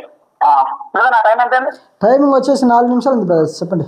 4 నిమిషాలు ఉంది చెప్పండి. చెప్పండి. ఇంకా కొన్ని టైం రెస్ట్ తీసుకుంది రండి అవసరం అయితే. వాళ్ళు కూడా ఎలాగే తీసుకున్నారు కదా. అదే అదే చెప్తాను. ఇంకోటి యేసుక్రీస్తు వారి గురించి ఆయన ఇష్టానుసారంగా మాట్లాడుతున్నాడు. ఆయన బుర్రుందా వల్ల ఉన్నాయని చెప్పేసి మనం ఎలాగో అలా మాట్లాడకూడదు కదా. ఎందుకంటే బైబిల్ ఒక్కటి మనకు ఇలా నాకు అభ్యంతరంగా ఉన్నాయి, నాకు ఇక్కడ అనుమానంగా ఉంది, ఆయన చెప్పిన మాటలు సరైనవి కాదు అని అడిగితే అంత బాగుంది. ఎందుకంటే ఖురాన్ ఎక్కడ కూడా, మీరు నమ్మటువంటి ఖురాన్ ఎక్కడ కూడా ప్రవక్తగానే చూసింది. ఓ రకంగా చెప్పాలంటే మహమ్మద్ ప్రవక్త కంటే ఎక్కువగా ఈయన అద్భుత కార్యాలు చేశాడు, ఈయన అన్ని చేశాడు. అక్కడ ఎక్కడ కూడా మీరు యేసుక్రీస్తుని ఈసా అసలేం వల్ల ఎక్కువ తక్కువ చేసి మాట్లాడలేదు ఖురాన్. సో మీరు ఇక్కడ బైబిల్ బట్టి మీరు తక్కువ చేసి మాట్లాడడం అనేది అది కరెక్ట్ పద్ధతి కాదని నాకు అనిపిస్తుంది. అలాగండి సార్, ఈ వచ్చిన నాకు సరిగా అనిపించట్లేదు అని మాట్లాడి నాకు కొంచెం కాంట్రడిక్షన్ అనిపిస్తుంది. నేను ఇలా అడుగుతున్నాను, నాకు సమాధానం చెప్పండి అంటే చెప్తాను. కానీ ఆయన బుర్ర ఉందా, అది ఉందా, ఇది ఉందా అనేది అది సరైన పదజ్ఞానం కాదు. ఎందుకంటే మీరు వక్త కాబట్టి, ముస్లింలు వక్త కాబట్టి, మీ ముస్లింల గ్రంథమైన ఖురాన్ యేసుక్రీస్తుని అలాగే చెప్తుంటే తప్పకుండా నాకు ఇబ్బంది ఏం లేదు. కానీ ప్రవక్తగా ఆయన గౌరవించింది, ప్రవక్త ఆయన గౌరవించి, ఎందుకంటే ఆయన మర్యాద తరపున ఆయనకు దేవుని ఆత్మ కూడా చెప్తుంది ఖురాన్. చాలా విషయాలు చెప్తాను యేసుక్రీస్తు గురించి ఖురాన్. మనంత గొప్పగా చెప్పినటువంటి ఖురాన్ లో యేసుక్రీస్తు అంత గొప్పగా ఉన్నప్పుడు మీరు బైబిల్ పట్టుకునే యేసుక్రీస్తుని అంత దిగారని మాత్రం మాట్లాడాలి సరైన పద్ధతి కాదని నాకు అనిపిస్తుంది. నెక్స్ట్ విషయాల్లో నెక్స్ట్ రానున్న ఈ ప్రోగ్రామ్ లో మీరు యేసుక్రీస్తుని అలా మాట్లాడద్దండి, అలా పదజాలం కూడా మంచిది కాదని నేను అడుగుతున్నాను. ఓకే చెప్పండి. అయిపోయింది కాబట్టి వాళ్ళకి ఇచ్చేసాను. మీరు 15 నిమిషాలు యూజ్ చేశారండి, 15 నిమిషము. సరే వాళ్ళకి సమయం ఇచ్చేయమంటారా? అయిపోయింది బ్రదర్ అబ్దుల్ బ్రదర్, ఇంకా 15 నిమిషాలు టైం ఉంది బ్రదర్. 15 నిమిషాలు మీరు 15 నిమిషాలు మాట్లాడండి బ్రదర్. స్టార్ట్ చేస్తున్నా. బ్రదర్ గారు ఫిలిప్ గారు ఏమన్నారంటే అసలు నేను ఇచ్చిన వాటిలో ఏది టచ్ చేయలేదు. నేను తండ్రి అనేది పేరా అనేది అడిగితే అసలు దాన్ని టచ్ చేయకుండా ఎంచుకున్నాడు ఆయన. అసలు చెప్పడం అనేది ప్లేస్ అదై ఉన్నారు, ఇది అదై ఉన్నారా ఇదై ఉన్నారా అని చెప్పడానికే ఎవరు ఈ మాటలు మాట్లాడతారు. తండ్రి అంటే పేరా అంటే మతి బ్రహ్మణ గురై ఉన్న వారు మాట్లాడతారు కదా. ఖురాను ఈసా అలైహిస్సలాం వారి గురించి ఇలా ఉందంటే అందులో యోసేపు లేదండి. దాని గురించి మాట్లాడదామంటే మళ్ళీ పెట్టుకోవాలి టాపిక్. సరే ఇది అయిపించండి తర్వాత అందులో యోసేపు లేడు, దావీదు సంతానం లేదు. ఈసా అలైహిస్సలాం వారు పరిశుద్ధులైనటువంటి విషయం అక్కడ ఉంటది. ఇక్కడ దావీదు సంతానంలో పుట్టి అంటే దావీదు సంతానం అంటే ఏంటి? యోసేపు నుంచి వచ్చిన వాడా, బ్రీడా? అది కూడా మీకు చూపిస్తారు ఇప్పుడు బైబిల్ నుంచి. సీడ్ ఆఫ్ డేవిడ్ అని, సీడ్ ఆఫ్ అబ్రహాం అని. ఇప్పుడు నేను బైబిల్లో ఉన్నది నేను చూపిస్తున్నానా లేకపోతే వేరే చూపిస్తున్నానా? ఇప్పుడు ధర్మశాస్త్రం గురించి కొట్టివేయకూడదనేటువంటి విషయాన్ని ఆయన యేసుక్రీస్తు వారు చెప్పారు కదా. అంటే శాస్త్రులు పరిచయాలు వచ్చి శోధిస్తున్నారని చెప్పని యేసుక్రీస్తు వారు మాట మానేస్తారా? అంటే ఆయన ఇచ్చిన పని చేయడానికి, వచ్చిన పని చేయడానికి మానేస్తారా? యేసుక్రీస్తు వారు ఏమంటున్నారు? యోహాను సువార్త 17:4 వాక్యం, చేయుటకు నీవు నాకు ఇచ్చిన పనిని నేను సంపూర్ణంగా నెరవేర్చి భూమి మీద నిన్ను మహిమపరిచితిని అన్నాడు. అంటే ఏంటి? అది శాస్త్రులు పరిచయాలు జడ్జిపోతారు ఈయన. అప్పుడు దేవుడు అన్నారు కదా, ఈయన ఏమన్నాడు చూద్దామనండి. అసలు దేవుడికి ఉంటే గుణలక్షణాలు ఏంటో కూడా తెలియకుండా మాట్లాడుతున్నారు బ్రదర్ ఫిలిప్ గారు. యెషయా గ్రంథం 40:28 వాక్యం, నీకు తెలియలేదా, నీవు వినలేదా? ఊరియంతమును సృజించిన యెహోవా నిత్యుడగు దేవుడైన దేవుడు ఆయన సొమ్మసిల్లడు అలయుడు. యేసుక్రీస్తు ఉపవాసం ఉన్నాడా? సొమ్మసిల్లేడా? అలసిపోయాడా? చూడండి, ఆయన అలసిపోలేదా? అలసిపోయిన వాడు దేవుడు ఎలా అవుతాడండి? సొమ్మసిల్లిన వాడు దేవుడు ఎలా అవుతాడు? అలసి సొలసి పోని దేవుడు. దేవుడికి పోనీ ఏమన్నా చావు ఉంటుందా? 1 తిమోతి 6:15 పౌలు గారు చెప్తున్నారు, శ్రీమంతుడును అద్వితీయుడునగు సర్వాధిపతి యుక్త కాలము యందు ఆ ప్రత్యక్షతను కనపరచును. ఆ సర్వాధిపతి రాజులకు రాజును ప్రభువులకు ప్రభువునై ఉన్నాడు. మళ్ళీ 6:16 సమీపింపరాని తేజస్సులు ఆయన మాత్రమే వసించుచు అమరత్వము గలవాడై ఉన్నాడు. మనుష్యులలో ఎవడును ఆయనను చూడలేదు, ఎవడును చూడనేరడు, ఆయనకు ఘనతయు శాశ్వత ప్రభావం కలిగి ఉండును గాక అంటున్నాడు. అంటే ఆయన ఎవరంటండి? అమరత్వం అంటండి. మధ్యలో పుట్టడం, మరీ గర్భం నుంచి ఉద్భవం పుట్టడం, రావడం, ఆవిడ కనడం, వెళ్ళి పౌరు పిల్లలు తీసుకెళ్ళి ఆయన శుద్ధి చేసుకునే దినంలో సున్నతి చేయబడడం, ఇవన్నీ ఎవరండి? దేవుడు దేవుడు దేవుడు నువ్వు ఆయన ఏమై ఉన్నాడు అనేది కొద్దిగా తీసుకోవాలి కదా, వివరణ ఇవ్వాలి కదా. మిత్రులకు నేను అది అడుగుతున్నాను. అసలు యాక్చువల్ గా యేసుక్రీస్తు ఏమైనా స్టేట్మెంట్ ఇస్తున్నారు దేవుని గురించి అనేది కూడా చూద్దామండి. యోహాను సువార్త 17వ అధ్యాయము 3వ వాక్యం. అద్వితీయ సత్యదేవుడవైన నిన్ను. ఉండే దేవుడు ద్వితీయుడు కాదు, అద్వితీయుడు. అయితే మనం దేవుని సబ్జెక్ట్ లో లేము, క్రీస్తు సబ్జెక్ట్ లో మనం ఎవరు యేసుక్రీస్తు వారు ఏమై ఉన్నారో ఆ సబ్జెక్ట్ లో ఉన్నాం. ఆయన ఎక్కడికో వెళ్ళిపోతున్నాడు. ఆయన నిన్న మా బ్రదర్ గారు నేను ఏం చెప్పాను, ఆయన ఏమై ఉన్నాడు అనేటువంటిది ఆయన యొక్క స్వార్థంలో మనకి ఆయనకి ఏమి ఉంటుంది అనేటువంటి విషయంలో మనం అనుకుంటున్నాం. ఏమైపోయి ఉన్నాడు అసలు? ఆయనకి ఏంటి? నేను ఏం చెప్పాను మొదట్లోను, మీరు భూమి మీద తండ్రిని ఎవరికి పేరు పడ్డారు? తండ్రిని పేరు ఉంటుందా? ఆధార్ కార్డులు కానీ లేకపోతే ఏదైనా అంటాను. ఇప్పుడే కాదు, గత పూర్వ సంవత్సరాలలో కూడా, గతించిన యేసుక్రీస్తు వారి కాలంలో కూడా తండ్రికి పేరు పెట్టవద్దండి. ఆ పేరేంటో చెప్పండి అంటే పేరుని ఈయన ఏం చెప్తారు కదా బ్రదరు, గ్రీకులు అంటే పురియోస్ థియోస్ అని ఉంటుందంట. అంటే పురియోస్ థియోస్ అంటే యెహోవా అంటే కొత్త పేరుని పరిచయం చేస్తున్నారా బ్రదరు? చెప్పండి మీరు చెప్పండి, మీరు మాట్లాడండి. కొత్త పేరు పరిచయం చేయడానికి వచ్చారా? అంటే పురియోస్ థియోసా అంటే పాత నిబంధనలో ఉన్నటువంటి యెహోవా అనే పేరుని యేసుక్రీస్తు వారు పరిచయం చేశారా నేను లేదా అని అడిగితే బ్రదర్ ఏం చెప్తున్నారు? నీ నామమును వారికి ప్రత్యక్ష పరిస్థితిని, నీ నామమును వారికి తెలియజేసి అంటే అది చెప్పడం మానేసి పురియోసు థియోస్ అంటారు. ఇక్కడేమో ఆయన యేసుక్రీస్తు వారు ఏమంటున్నారు? అద్వితీయ సత్య దేవుడు అంటున్నాడు. యేసుక్రీస్తు వారు ఏమై ఉన్నారనేది అసలు యాక్చువల్ గా చెప్పాలంటే యేసుక్రీస్తు వారు అసలు భ్రమపడి మాట్లాడుతున్నారా? నేను అదే మాట్లాడుతున్నాను. నేను ఇందాక మొదటి దానికి నాకు ఇప్పుడు వరకు ఆన్సర్ లేదు. నేను తండ్రి నామం వచ్చాడు. ఏ నామం వచ్చి ఉన్నాడు? ఆ నామం చూపించండి న్యూ టెస్టిమెంట్ లోని. చూపించకపోతే వేరే అబద్ధ బోధ అవుతుంది. ఆ నామాన్ని చూపించారు బ్రదరు. అసలు నా టాపిక్ నేను ఆ పాయింట్ నేను తీసుకోవట్లేదు. మళ్ళీ అదే తండ్రి అనే పదాన్ని సాతానికి వాడాడైనా మిగతా వాడికి వాడొద్దని చెప్పి. రెండోది అది ఆ గొర్రె పిల్ల అనేది అన్ని కూడా ఈ వాడేదాన్ని ఏమంటారంటే వాటిని అలంకారంగానే వాడతారు. అది మనకు తెలుసు, నేను అది తెలియదేం కాదు. ఇప్పుడు ఏం చెప్తున్నాడు ఆయన గర్గమకాండంలో? అవతరములకు ఎక్కడ ఉంటది? యెరూషలేములో ఉంటది నా నామం నిత్యం ఉంచుతాను అన్నాడు. మరి పురియోసు థియోస్ అన్నాడు ఈయన. ఏ నామం అది?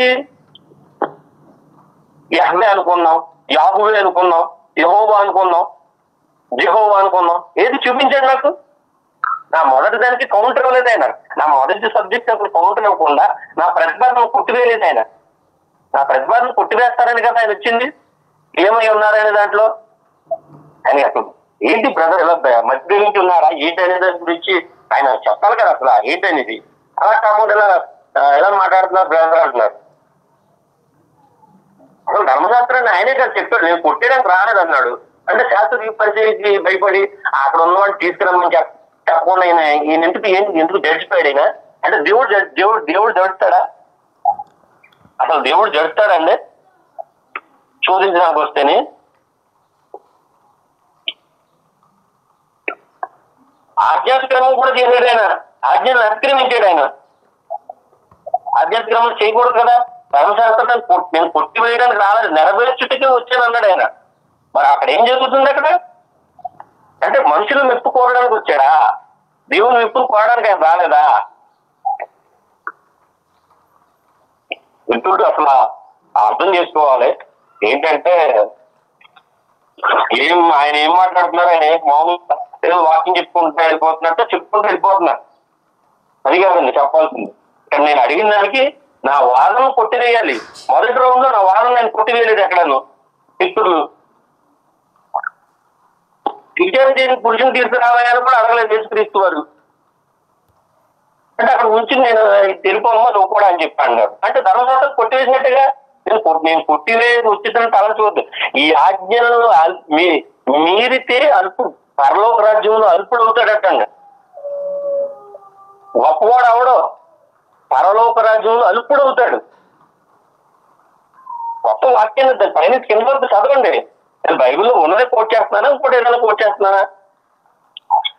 ఆయన అడుగుతుంది, నా నామము యెరూషలేములో జ్ఞాపకార్థంగా ఉంటుంది, తరతరములు అన్నాడు. తరతరములు లాస్ట్ వరకు ఉంటుంది అన్నాడు. ఏది యేసుక్రీస్తు వారు ఆయన పేరేం చెప్పలేదు. తండ్రి పేరు, తండ్రి అంటే పేరు అంటే నవ్వుతారండి ఎక్కడ నుంచి. ఎవరికైనా చెప్పండి మాట. ఇది నాకు సమయంతో బ్రదర్ వచ్చేసి ఇంకా నీకు ఒక 7 నిమిషాలు ఉంది బ్రదర్. 7 నిమిషాలు 6 నిమిషాలు ఉంది. యేసుక్రీస్తు వారు మళ్ళీ గొప్ప పని చేశారండి. ఆయన మొట్టమొదటి చేసినటువంటి గొప్పది ఏంటంటే మొట్టమొదటి అద్భుతం కానా విందులో ద్రాక్షారస నీటిని ద్రాక్షారసంగా తయారు చేయడం, మార్చడం, నీటిని ద్రాక్షారసంగా మార్చడం. అయితే ఆయన ఎలా మార్చాడు అంటే ద్రాక్షారసం అంటుంటే ద్రాక్షారసం విందు యజమాని చెప్తున్నాడు. అసలు ఎంత గొప్పగా చెప్తున్నాడు అన్న. విందు ప్రధానాన్ని గురించి పొగిడాడు. యోహాను యోహాను అధ్యాయం, యోహాను సువార్త 2వ అధ్యాయం 10వ వాక్యం, ప్రతివాడును మొదట మంచి ద్రాక్షారసమును పోసి జనులు మత్తుగా ఉన్నప్పుడు జబ్బు ద్రాక్ష అంటే ద్రాక్షారసం మత్తిస్తుందా? ఇంగ్లీష్ లో వైన్ ఉంటుందిలేండి. మీకు నేను ఇంగ్లీష్ లో కూడా వెళ్తానంటే మీరు ఆ రోజు అన్నారు కదా, మనం ఎందుకంటే ఇంకా అవసరం లేదని అప్పుడు నాకు అనిపిస్తుంది. ద్రాక్షారసం చేయడం అంటే ఇప్పటి కాలంలో యేసుక్రీస్తు వారు ద్రాక్షారసం, ఇప్పుడు మోడర్న్ కాలంలో మనకు యేసుక్రీస్తు వారు ఉంటే అసలు విందు ప్రధాన పోవటం చూడండి. అయ్యా నువ్వు చేసిన ద్రాక్షారసం ఎంత మొత్తినిస్తుందయ్యా అని చెప్తున్నాడు. మంచి ద్రాక్షారసం. యేసుక్రీస్తు వారు ఏంటంటే ఒక వాళ్ళ యూదుల ఆచార ప్రకారం మందు తాగడం బాగా అలవాటు. వాళ్ళకి మద్యం తాగడం అలవాటు. ద్రాక్షారసం అబ్బా నువ్వు సూపర్ మద్యం తయారు చేసావయ్యా, సూపర్ ద్రాక్షారసం తయారు చేసావయ్యా అని చెప్తున్నాడు ఆయన. తర్వాత అండి లూకా 7:34, మనిషి కుమారుడు తినుచును త్రాగుచును వచ్చును గనుక మీరు ఇదిగో వీడు తిండిపోతును మద్యపానీయును అని అంటున్నారు. అంటే యేసుక్రీస్తు వారు అంటున్నారంటే యేసుక్రీస్తు వారు వాళ్ళు అంటున్నారంట, తినుచును త్రాగుచును వచ్చింది మద్యపాని సుప్రసిద్ధి అని అన్నారని యేసుక్రీస్తు వారు స్టేట్మెంట్ ఇస్తున్నారు. దీనికి నేను పాత నిబంధనలు మీకు మీకాలోంచి మీకు ఒక లేఖనాన్ని ఆధారం చూపిస్తాను. ఎందుకు అంటున్నానంటే మనిషి కుమారుడు తినుచును త్రాగుచు కూర్చునంటే ఆయన ద్రాక్షారసం త్రాగడము, మద్యము త్రాగడం అనేదండి. అంటే యోహాను తాగక తనకి వచ్చును అంటే నేను తాగుతూ తింటున్నాను కాబట్టి, నేను వెళుతూ ఉంటున్నాను కాబట్టి, తిండిపోతును మద్యపాని అంటున్నారు కాబట్టి అని సేమ్ స్టేట్మెంట్ ఆయన ఇచ్చుకుంటున్నాడు. ఆ స్టేట్మెంట్ వేరే వాళ్ళు ఇవ్వడంలా. ఆయన ఏమై ఉన్నాడు ఆయన స్టేట్మెంట్ ఇచ్చుకుంటున్నాడు. ఆయన యేసుక్రీస్తు వారు ఏమై ఉన్నాడు ఆయన స్టేట్మెంట్ ఇచ్చుకుంటున్నాడు. బ్రదర్ తెలుగు గారు మరియు నేను చెప్పాలనుకున్నాను పాత నిబంధనలు లేఖనం మీకా 2:11, వ్యర్థమైన మాటలు పలుకుచు అబద్ధికుడై ద్రాక్షారసమును బట్టి మద్యమును బట్టి నేను మీకు ఉపన్యాసము చేయదునని అబద్ధము చెప్పుచు ఒకడు వచ్చిన యెడల వాడే ఈ జనులకు ప్రవక్త యగును. చెప్పండి. అంటే మీకాలో రాసినటువంటి మీకా భక్తుడికి యెహోవా బయలుపరుస్తుంది ఏంటంటే, ఖచ్చితంగా ఆయన ఏం బయలుపరుస్తున్నాడంటే ఎవడైతే వ్యర్థమైన మాటలు పలుకుతాడో, వ్యర్థమైన మాటలు అంటే ఏంటి, ధర్మశాస్త్రాన్ని కొట్టివేయడానికి నేను రాలేదు అన్నాడు. వచ్చి ఏం చేశాడు ఇక్కడ, ఆవిడ ఇది తీర్చి నువ్వు వెళ్ళిపోమ్మా, నేను మనుషులకు భయపడతాను అన్నా ఇక్కడ, కానీ వ్యర్థమైన మాటలు పలుకుతూ ధర్మశాస్త్రాన్ని కొట్టివేస్తూ కీర్తనకారుడైనటువంటి దావీదు అంటాడు నీ ధర్మశాస్త్రం నుండి ఆనందించు అని. మొదటి కీర్తనలోనే అంటాడు ఇదంతాను. అంటే ఇక మేఘాలు ఏమన్నాడు, వ్యర్థమైన మాటలు పలుకుచు, ఇలాంటి వ్యర్థమైన మాటలు పలికేవాడు ఎవడు? ఏమైపోయి ఉన్నాడు ఈయన? ద్రాక్షారసమును బట్టి మద్యమును బట్టి నేను మీకు ఉపన్యాసము చేయదునని అబద్ధము చెప్పుచూ ఒక్కడు వచ్చిన ఎడల వాడే ఈ జనులకు ప్రవక్త అగును. యేసుక్రీస్తు వారిలో నెరవేరిందండి తెలుపుతాడు. ఇప్పుడు చెప్తానండి, యెహోవా కోసం సపరేట్ చేయబడిన వాళ్ళు, లేకపోతే నాజీర్ చేయబడిన వాళ్ళు ఎవరైనా ఉన్నారనుకోండి, వాళ్ళు సెపరేట్ నాజీర్ అంటే సెపరేట్ అని అర్థం అండి. 1 minute ఉంది బ్రదర్, చెప్పండి. వాళ్ళు అంటే ద్రాక్షారసమైన మద్యమైన తాగరంటండి. యోహాను గారు కూడా అంటే అతడు ప్రభువు దృష్టి గొప్పవాడై, ఎందుకు మద్యమైనను ముట్టక అనే ఉంటుంది. యేసుక్రీస్తు వాళ్ళు కూడా గొప్పవాడైనటువంటి విషయాన్ని చూసుకోవాలి. మరలా గుర్తు చేస్తున్నాను ఏంటంటే, మిత్రులు ఆకాశం అది ప్రవక్తల ప్రవచనాలు ధర్మశాస్త్రం కొట్టివేసిన తరచు అది దాని గురించి తండ్రి అనేటువంటి పేరుని ఆయన చూపించారు. తండ్రి పేరు చూపించలేదు, ఆ నామాన్ని తెలియజేశారని యేసుక్రీస్తు వారు అంటున్నారు. ఆ నామం చూపించాలి. లేకపోతే మీరు మీ తండ్రి యొక్క అపవాద సంబంధికులు అంటారు, ఇద్దరు తండ్రుల పేర్లు అపవాద సంబంధికులే అంటున్నాడు. అంటే ఇక్కడ అపవాది పేరు కూడా తండ్రే.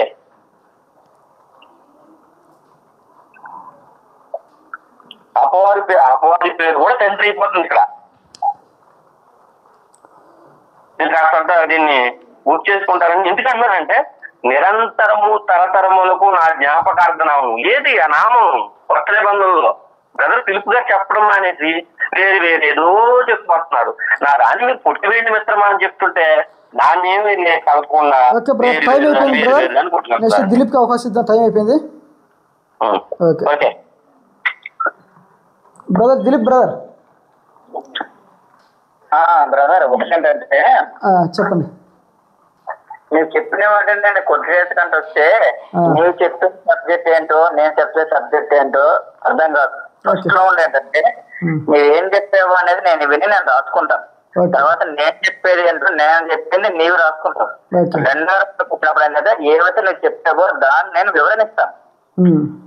ఒకటేంటంటే దాన్ని నేను వివరిస్తాను, మనం ఇవ్వనని నేను చెప్పట్లేదు. స్టార్ట్ చేద్దామా? స్టార్ట్ చేస్తాను. ఇంకోటి ఏంటంటే ఆయన ఏమన్నారంటే గ్రీక్ ఇంత మధ్యలో మీకు చెప్తున్నాను, మీరు మాట్లాడకూడదు. ఇంకా మీ టైం స్టార్ట్ అయిపోయినట్టే చెప్పండి. ఇంకా మీరు మాట్లాడద్దు, స్టార్ట్ చేయండి బ్రదర్ దిలీప్ బ్రదర్. ఇంకోటి ఏంటంటే ఆయన అడుగుతున్నది ఏంటంటే మీ తండ్రి అపసంగం అంటే సబ్జెక్ట్ మీరు అందరూ టైం కలుపుతున్నారు, మీరు టైం స్టార్ట్ చేయండి. టైం స్టార్ట్ చేసాను, చెప్పండి బ్రదర్ దిలీప్ బ్రదర్ మీరు చెప్పండి. ఇంకోటి మీరు మధ్యలో మాట్లాడకండి బ్రదర్ అబ్దుల్ బ్రదర్. బ్రదర్ అర్థం చేసుకోవాల్సిన విషయం ఏంటంటే గ్రీకు రాసేటప్పుడు ఓల్డ్ టెస్ట్మెంట్ న్యూ టెస్ట్మెంట్ రాసేటప్పుడు యెహోవా అనే పదాలు 4 అక్షరాలు టెట్రాగ్రామ్ అనే వర్డ్స్ గ్రీకులో లేవు. ఓకేనా? ఆ పదాలకు అనుగుణంగా ఉన్న పదాలు ఏంటంటే, అందుకనే మీరు ఏది గ్రీకు ఓల్డ్ టెస్ట్మెంట్ రాసినప్పుడు యెహోవా అన్న చోట మాక్సిమం ప్రభు అనే వర్డ్ ఎక్కువ యూజ్ చేస్తారు ఓల్డ్ టెస్ట్మెంట్ లో. న్యూ టెస్ట్మెంట్ లో కూడా క్షేమాధార పదాలు ప్రభు అనే విషయాలు, ఈయన ప్రభు అనే విషయాలు లార్డ్ కురియస్ అని, తర్వాత కియస్ అనే పదాలు దేవునికి ఆపాదించే వర్డ్స్ వాడారు దేనికి ఆ పదాలు లేనప్పుడు. సో ఆ విధంగా నీకు ఆ పదం యెహోవా అనే నామం అనేది న్యూ టెస్ట్మెంట్ అనేది కనపడదు. ఎందుకు కనపడదు అంటే గ్రీకులో ఆ వర్డ్స్ లేవు. యెహోవా అనే వర్డ్స్ 4 వర్డ్స్ YHWH ఆ వర్డ్స్ గ్రీకులో లేవు కాబట్టి నీకు ఆ పదము యెహోవా అనే పదం అనేది న్యూ టెస్ట్మెంట్ లో ఉండదు. రెండవది ఏంటంటే మీ తండ్రి అపవాది సంబంధాలు అంటే తండ్రి అపవాది యొక్క స్వభావాన్ని వీళ్ళు చేసేటువంటి పనులు బట్టి అంట. కొన్నిసార్లు మనం అంటాం ఏమనంటే వీడు పందిలాగా ఉన్నారు అంటాం. పందిలాగా ఉన్నారంటే అర్థం ఏంటి? వచ్చే పందేనా, కానీ ఆ పంది స్వభావాన్ని మనం చెప్తాం. అటువంటి సమయంలో వాడాడు దాన్ని. అంటే తాతాను యూజ్ చేస్తూ వాడాడు. అంతేగా తన నామం అంటే తండ్రి అనేది అర్థం ఏంటి? ఓడి నామం ఇంకో నామం ఉండేవాడు దాన్ని అన్నారు. దేవుడు అంటే తండ్రి అనేది ఒక్కడే. అంటే ఇంకో తండ్రి యేసుక్రీస్తు తండ్రి కాదని, ఇంకో వ్యక్తి కూడా తండ్రి కాదని దాని మీనింగ్ అది. ఆయన ఇంకో తండ్రి అర్థం తాతాని యొక్క ఆయన వాళ్ళకి చెప్పారు వాళ్ళ ఫాదర్స్ అని. అంటే దానికి దీనికి సంబంధం లేని విషయం అది. నామం నామం అని చెప్పాడు కదా, అంటే ఓల్డ్ టెస్టిమెంట్ లో ఉన్న యెహోవా నామం అనేది న్యూ టెస్టిమెంట్ లో ఉండదు కదా. ఒకసారి చూడండి కావాలంటే, గ్రీక్ లో మీకు ఓల్డ్ టెస్టిమెంట్ అది చూడండి, న్యూ టెస్టిమెంట్ కూడా చూడండి. దాంట్లో మీకు యెహోవా అనే నామం పేరు ఉండదు అనమాట. గ్రీక్ లో రాసేటప్పుడు అది పడుతున్నారు. అందుకే వాటి ప్లేస్ లో సీరియస్ అనే పని ఎక్కువగా వాడతారు. ప్రభు అనే వర్డ్ ఎక్కువ వాడతారు అనమాట. అది అమరత్వం గలవాడే ఆయన తాగుండడు అంటే నిజమే బ్రదర్. ఆయన ఈ లోకానికి రాకముందు ఆయన దేవుడిగా ఉన్నాడు కాబట్టి దేవుడికి ఎప్పుడు కూడా చావుండదు. దేవుడే మన పాపాల నిమిత్తము ఆయన ఈ లోకానికి వచ్చాడు కాబట్టి అందుకు ఆయన చావాల్సిన ఉంది బ్రదర్. అందుకే ఉంటాయి బ్రదర్. ఎందుకంటే మనకు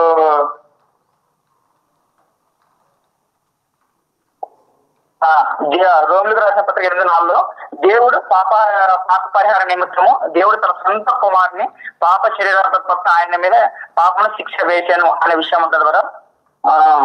అలాగే 1 Corinthians 13:3 క్రీస్తు మన పాపాల నిమిత్తము మృతి పొందాను అని ఉంటారు కదా. అలాగే గలతీ 3:10 క్రీస్తు మన కొరకు శాపమై మనలను ధర్మశాస్త్రం యొక్క శాపం నుండి విమోచించిన అని ఉంటారు కదా. అంటే ఇవన్నీ విషయాలు ఎందుకంటే ఆయన మన కోసం చనిపోయి తిరిగి లేచాడు. దాని విషయం ఆయన చనిపోయాడు కదా. అందుకే ఆయన మరణాన్ని కూడా తిరిగి లేచాడు బ్రదర్. ఆయన అందుకోసం ఆయన చనిపోవాల్సి వచ్చింది. అంతే తప్ప అది తండ్రికి ఆపాదించిన వాడు అంటే ఆయన ఇంతకు ముందు ఆయన ఈ భూమి మీద రాకముందు దేవుడు ఉన్నా కూడా దేవుడికి ఎప్పుడు కూడా చావుకుంటారు బ్రదర్. ఆయన మన కొరకు మానవుని ఈ లోకానికి వచ్చి ఆయన మన కొరకు చనిపోయాడు కాబట్టి ఆయన చనిపోయి తిరిగి లేచాడు బ్రదర్. మామూలుగా అది ద్రాక్షరసను బట్టి మాట్లాడు తిండిపోతా అని చెప్పారు కదా. దాని అర్థం ఏంటంటే ఆల్రెడీ యేసుక్రీస్తు చెప్పారు కదా, నేను వచ్చింది రోగుల కొరకైన విషయం, పాపల కొరకైన విషయం. దాని అర్థం అంటే ఒక్క నిమిషం కదా. లూకాసు 5:30 ఉంటాడు బ్రదర్. ఈయన పాపులతో ఉంటాడు, పాపులతో తింటాడు అనే విషయం చెప్తాడు. ఏమంటే యాక్చువల్లీ యూదులు ఒక పాపులతో ఉన్నారు. యూదుల జాతి కన్నా తక్కువ జాతి వారితో ఎవరు కలిసి ఉన్నా వాళ్ళను ధర్మశాస్త్రం విరోధంగా వాళ్ళు భావిస్తారు. అందుకనే వాళ్ళు ఈయన పాపులతో తిరుగుతున్నాడు, పాపులతో తింటున్నాడు, వాళ్ళతో కలిసిమెలిసి తినడాన్ని వాళ్ళు అలాగా చేశారు బ్రదర్. అది అందుకోసమే అది ఆ విషయము పాపులతో తినడము కూడా సుంక బొట్టుల దాంట్లో కూడా కలుసుకోకూడదు వాళ్ళు. సో అంటే వాళ్ళ యొక్క కేటగిరీ అది యూజర్ కేటగిరీలో వాళ్ళ జాతి కన్నా మిగతా జాతి ఏ జాతిలో ఉన్నటువంటి వాళ్ళు కలుసుకున్న వాళ్ళతో మాట్లాడినా వాళ్ళతో కలిసి భోజనం చేసిన ఆ విధంగా వాళ్ళు ధర్మశాస్త్రం విరోధంగా భావిస్తారు. అందులో వీళ్ళు కూడా కదా ఎవరు మన సమరయులతో కూడా వాళ్ళు అసలు కలిసిమెలిసి ఉండరు. అది కూడా ఒక రీజన్ అనమాట. వాళ్ళంటే తక్కువ జాతి వాళ్ళతో వాళ్ళు ఉండడం, వాళ్ళతో ఎవరు మాట్లాడినా కూడా తక్కువగా ఉంటారు అనమాట. తక్కువ జాతిగా చూస్తారు వాళ్ళు, అంటే ధర్మశాస్త్రం విరుద్ధం అన్నట్టుగా చూస్తారు. అందుకే ఆయన చెప్పాడు లూకా 5:32 నేను పాపల కొరకే వచ్చాను అనే విషయాన్ని ఆయన తను చెప్పినట్టుగా మనం చూస్తాం. అంతే తప్ప వేరే విషయం ఏం కాదు. అక్కడ అర్థం చేసుకోవాల్సింది తిండిపోతే తాగబోతే అంటే ఆయన తిరుగుతాడా తాగబోతేం కాదు, ఆయన తిండిపోతేం కాదు, వాళ్ళతో తినేదాన్ని వాళ్ళతో కలిసి తినడాన్ని అలాగా భావించి చెప్పారు వాళ్ళు యూదులకు అదనమాట.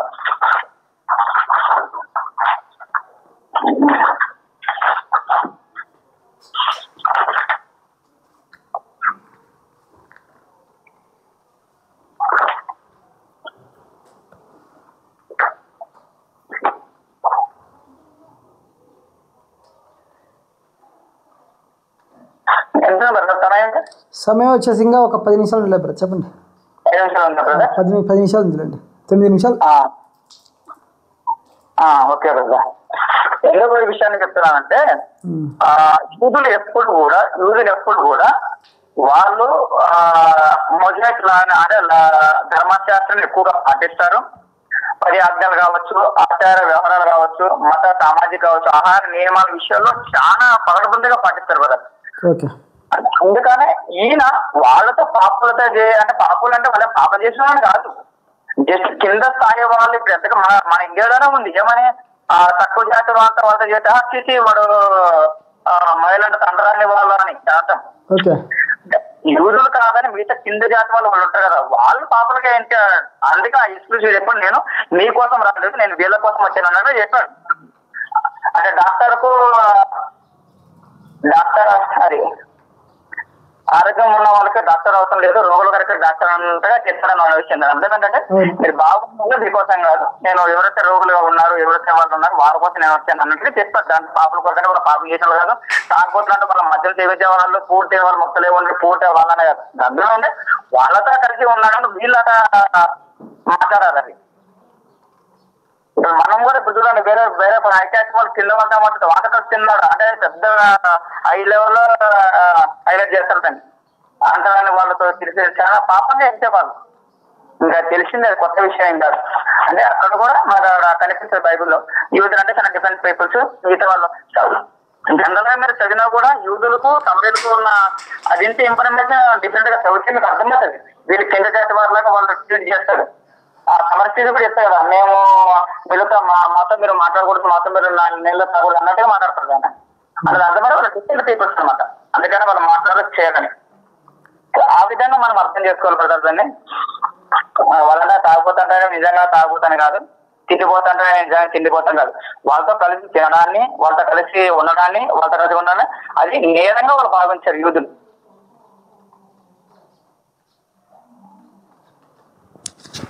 ఇంకోటి ఏంటంటే యేసుక్రీస్తు వారు ఖండించారు. ఏం ఖండించారంటే మార్కు సువార్త 7:8-9 ఉంటది, మీరు సాంప్రదాయాల ధర్మశాస్త్రము కంటే సాంప్రదాయాన్ని ఎక్కువ పాటిస్తున్నారనే విషయం ఒకటి చదువుతారు కదా.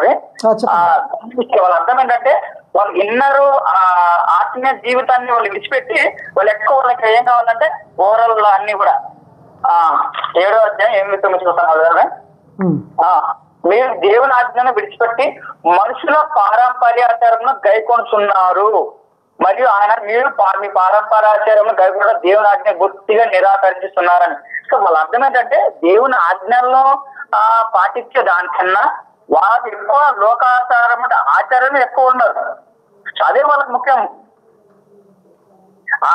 అది అందుకని వాళ్ళు చెప్తారు. అంటే మూడు ఏంటంటే వాళ్ళు దేవుని ఆజ్ఞ మీద అంటే వాళ్ళు ఎక్కువ ఆత్మీయ జీవితం గురించి దానికన్నా సాధారణమైనటువంటి లోకాచారం ఎక్కువ దృష్టి పెట్టిన గురించి ఆయన ఖండించారు యేసుక్రీస్తు.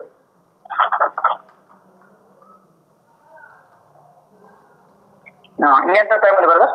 ఇంకా బ్రదర్ ఇంకా 5 నిమిషాలు ఉంది బ్రదర్. అదే విషయము.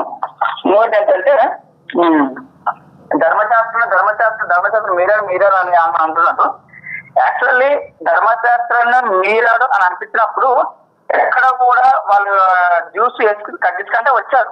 ఎక్కడ సబ్బత దినాన్ని చెప్పినప్పుడు కూడా అన్నారు వాళ్ళు మీరు ఈ ఆజ్ఞాన్ని మీరుతున్నారు అన్నట్టుగా మాట్లాడారు వాళ్ళు ఆజ్ఞాన్ని. అలాగే వాళ్ళ శిష్యులు ఆహారం తిండి విషయాల్లో ఉన్నప్పుడు కూడా వాళ్ళు ఖండించారు.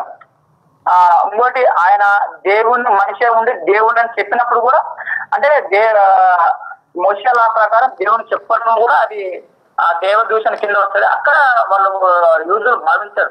ఈయన చెప్పిన విషయాల్లో డైరెక్ట్ గా నీకు ఆయన ఆజ్ఞాన్ని మీరినట్టు అలాంటివి కనబడదు. ఆయన డైరెక్ట్ గా చెప్పిన విషయాలు యూజులు ఖండించిన విషయాలు ఉన్నాయి. యోహాను సువార్త 5:16-18 ఉంటాయి. ఇక్కడ ఆయన విశ్రాంతి దినంలో ఒక వ్యక్తిని ఆయన స్వస్థపరిచిన బట్టి ఆయన ఏమంటే విశ్రాంతి దినం ఏ రోజు ఆ పని చేయకూడదు కదా అంటారు. 28 నుండి అంటే దాని అర్థం ఏంటంటే విశ్రాంతి ఏ పని చేయకూడదు ఒక లాది ఆ లాని ఎవరన్నా తప్పని చేస్తే ఆయన ధర్మశాస్త్రం మీరినట్టు.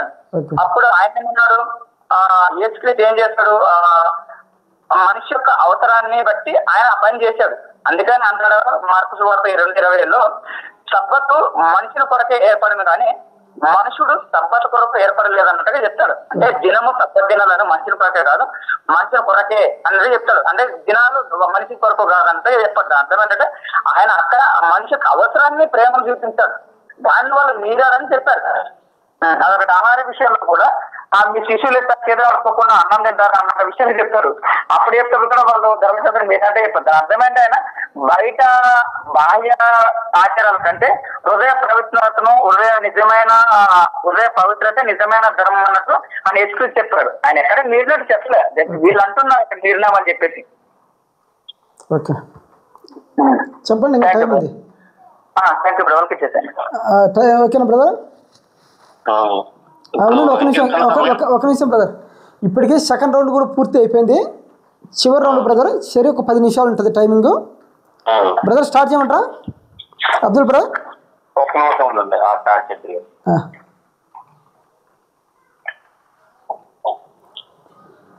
స్టార్ట్ చేస్తారా? స్టార్ట్ చేస్తున్నా బ్రదర్. స్టార్ట్ చేస్తాను. అబ్దుల్ బ్రదర్ మీరు చెప్పండి. బ్రదర్ మాట్లాడుతూ టెట్రాగ్రామటన్ మాట్లాడితే నాకు నవ్వు వచ్చింది. YHWH అనేది ఇంగ్లీష్ పదాలు బ్రదర్, గ్రీక్ పదాలు కానీ లేకపోతే నాకేంటంటే ఉన్నది నవ్వడం నాకు సహజంగా వచ్చినటువంటి YHWH అంటే ఇంగ్లీష్ పదాలు. చెప్పండి చెప్పండి. అసలు మీరు అది యాభై అనేది కూడా అది కరెక్ట్ పదం కాదు. ఇప్పుడు యూదులు పలుకుతున్న పదం బిబ్లికల్ గా వాళ్ళ దగ్గర ఉన్నటువంటి ఆర్థోడాక్స్ ఏదైతే హెబ్రూ బైబిల్ ఉందో అది చదివితే మీకు అర్థమవుతుంది. అంటే ఇప్పుడు యెహోవా అనే పేరు కూడా వాళ్ళ పిలవట్ల, చాలా రోజుల నుంచి పిలవడం. వాళ్ళు దేవుని పేరునే మర్చిపోయారు. వాళ్ళు ఆ విషయం తెలియదు. మా దగ్గర పేరుంది, మా దగ్గర పేరుంది. ఇప్పుడు బ్రదర్ నేను ఏం అడుగుతున్నానంటే, పరస్థలములకు నా నామం ఇదే అనేటువంటిది యెహోవా చెప్తే ఈయనంటాడు ఇందులో లేదు అందులో లేదంటారేంటి, గ్రీకులో ఉండదంటే అసలు గ్రీకు లేదనుకుంటే తెలుగులో ఉండాగా. తరతరములకు ఉండే నామం ఏంటి? యెహోవా నామం కదా. అసలు యేసుక్రీస్తు ఏ నామాన్ని ప్రకటిస్తున్నాడు అంటే కురియోసు థియోసు నామాన్ని ప్రకటిస్తున్నాడా? అంటే తండ్రి అంటే పేరు అన్నాడు యేసుక్రీస్తు. బ్రదర్ మళ్ళీ వచ్చేమన్నాడంటే కురియోసు థియోసు అని ఉంటుంది న్యూ టెస్టిమెంట్ లోని, ఇది గ్రీకు భాషలో రాయబడింది కాబట్టి అన్నాడు. అంటే భాష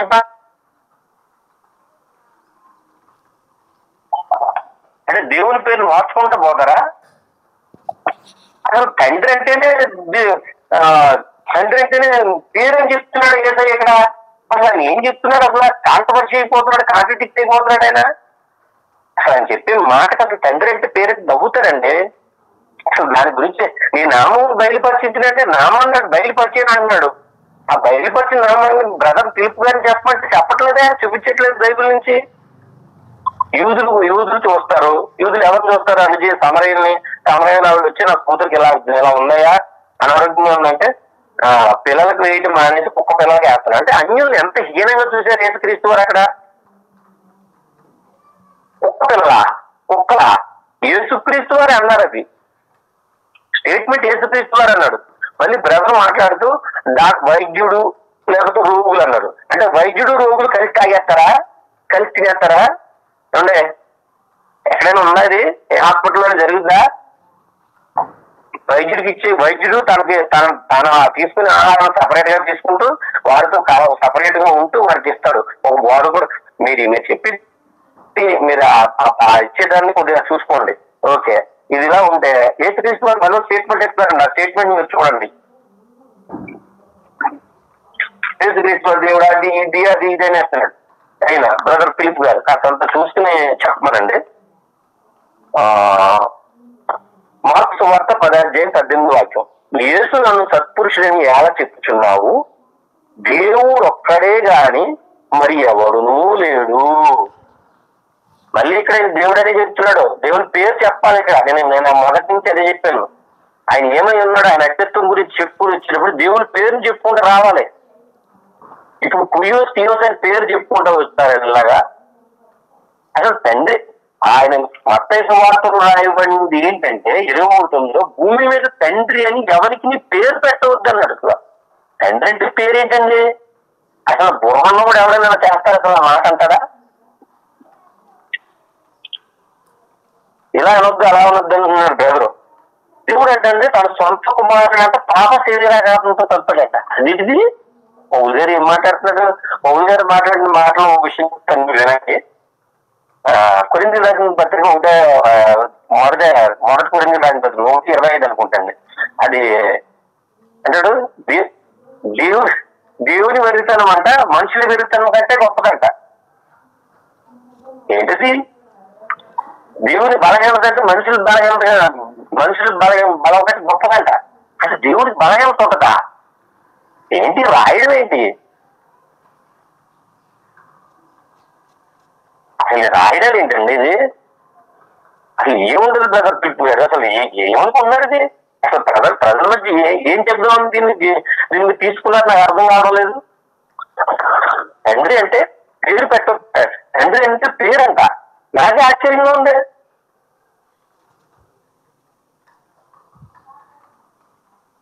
దేవుని పేరు నీ నామం నేను ప్రత్యక్షపరిచిద్దాను అన్నాడు. ఏం ప్రత్యక్షపరిచాడు? అందు గురించే చెప్తున్నాడు. మీకాలో ఉన్నటువంటి ఆ లేఖనం ఏదైతే ఉందో చక్కగా ప్రస్ఫుటంగా మనకు సరిపోతుంది యేసుక్రీస్తు వారికి.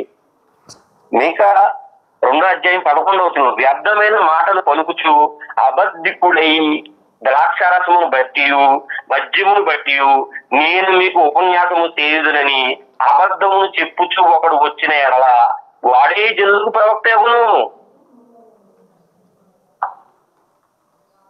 ఎందుకు నేను అంటున్నానంటే, కొంతమంది ఏమంటారంటే బ్రదర్ ద్రాక్షరసం వల్ల మత్తు అంటారు. ద్రాక్షరసం వల్ల మత్తు వస్తుందని ఆదికాండము 9:21 ఉంది. పిమ్మట ద్రాక్షరసం తాగి మత్తుడై తన గుడారములు అత్తగినులుగా ఉండేను. నోవండి అంటే ద్రాక్షారసము యేసుక్రీస్తు వారు కూడా తాగారు అనేటువంటి విషయాన్ని మనకు తెలియజేస్తుంది. ఆయన తెలుసును త్రాగుతూ వచ్చాడు కాబట్టి ఆయన ఏం తిన్నాడు? ఆహారం తిన్నాడు. సుంకరులతోనూ శాస్త్రులతో కలిసి సుంకరులోనూ వాళ్ళతోటి ఉన్నాడు. ఆయన కాదని అనలేదు. కాకపోతే వైద్యుడు ఎలా ఉండాలి? సపరేట్ గా ఉండాలి. పాపం పిలుగు వచ్చాడు, వేరే ఉండాలి. ఎక్కడున్నాడు ఆయన అంటే ఇప్పుడు చెప్పుకొచ్చారు. బ్రదర్ ఏమి గుర్తు చేసుకొచ్చారు తను మాట్లాడుతూ. దేవుడు తన సొంత కుమారుడు పాప శరీరాకారమా? అదేంటి పాప శరీరాకారం ఏంటండి? శరీరం ఆకారం అంతా పాపంతో ఉందన్నమాట.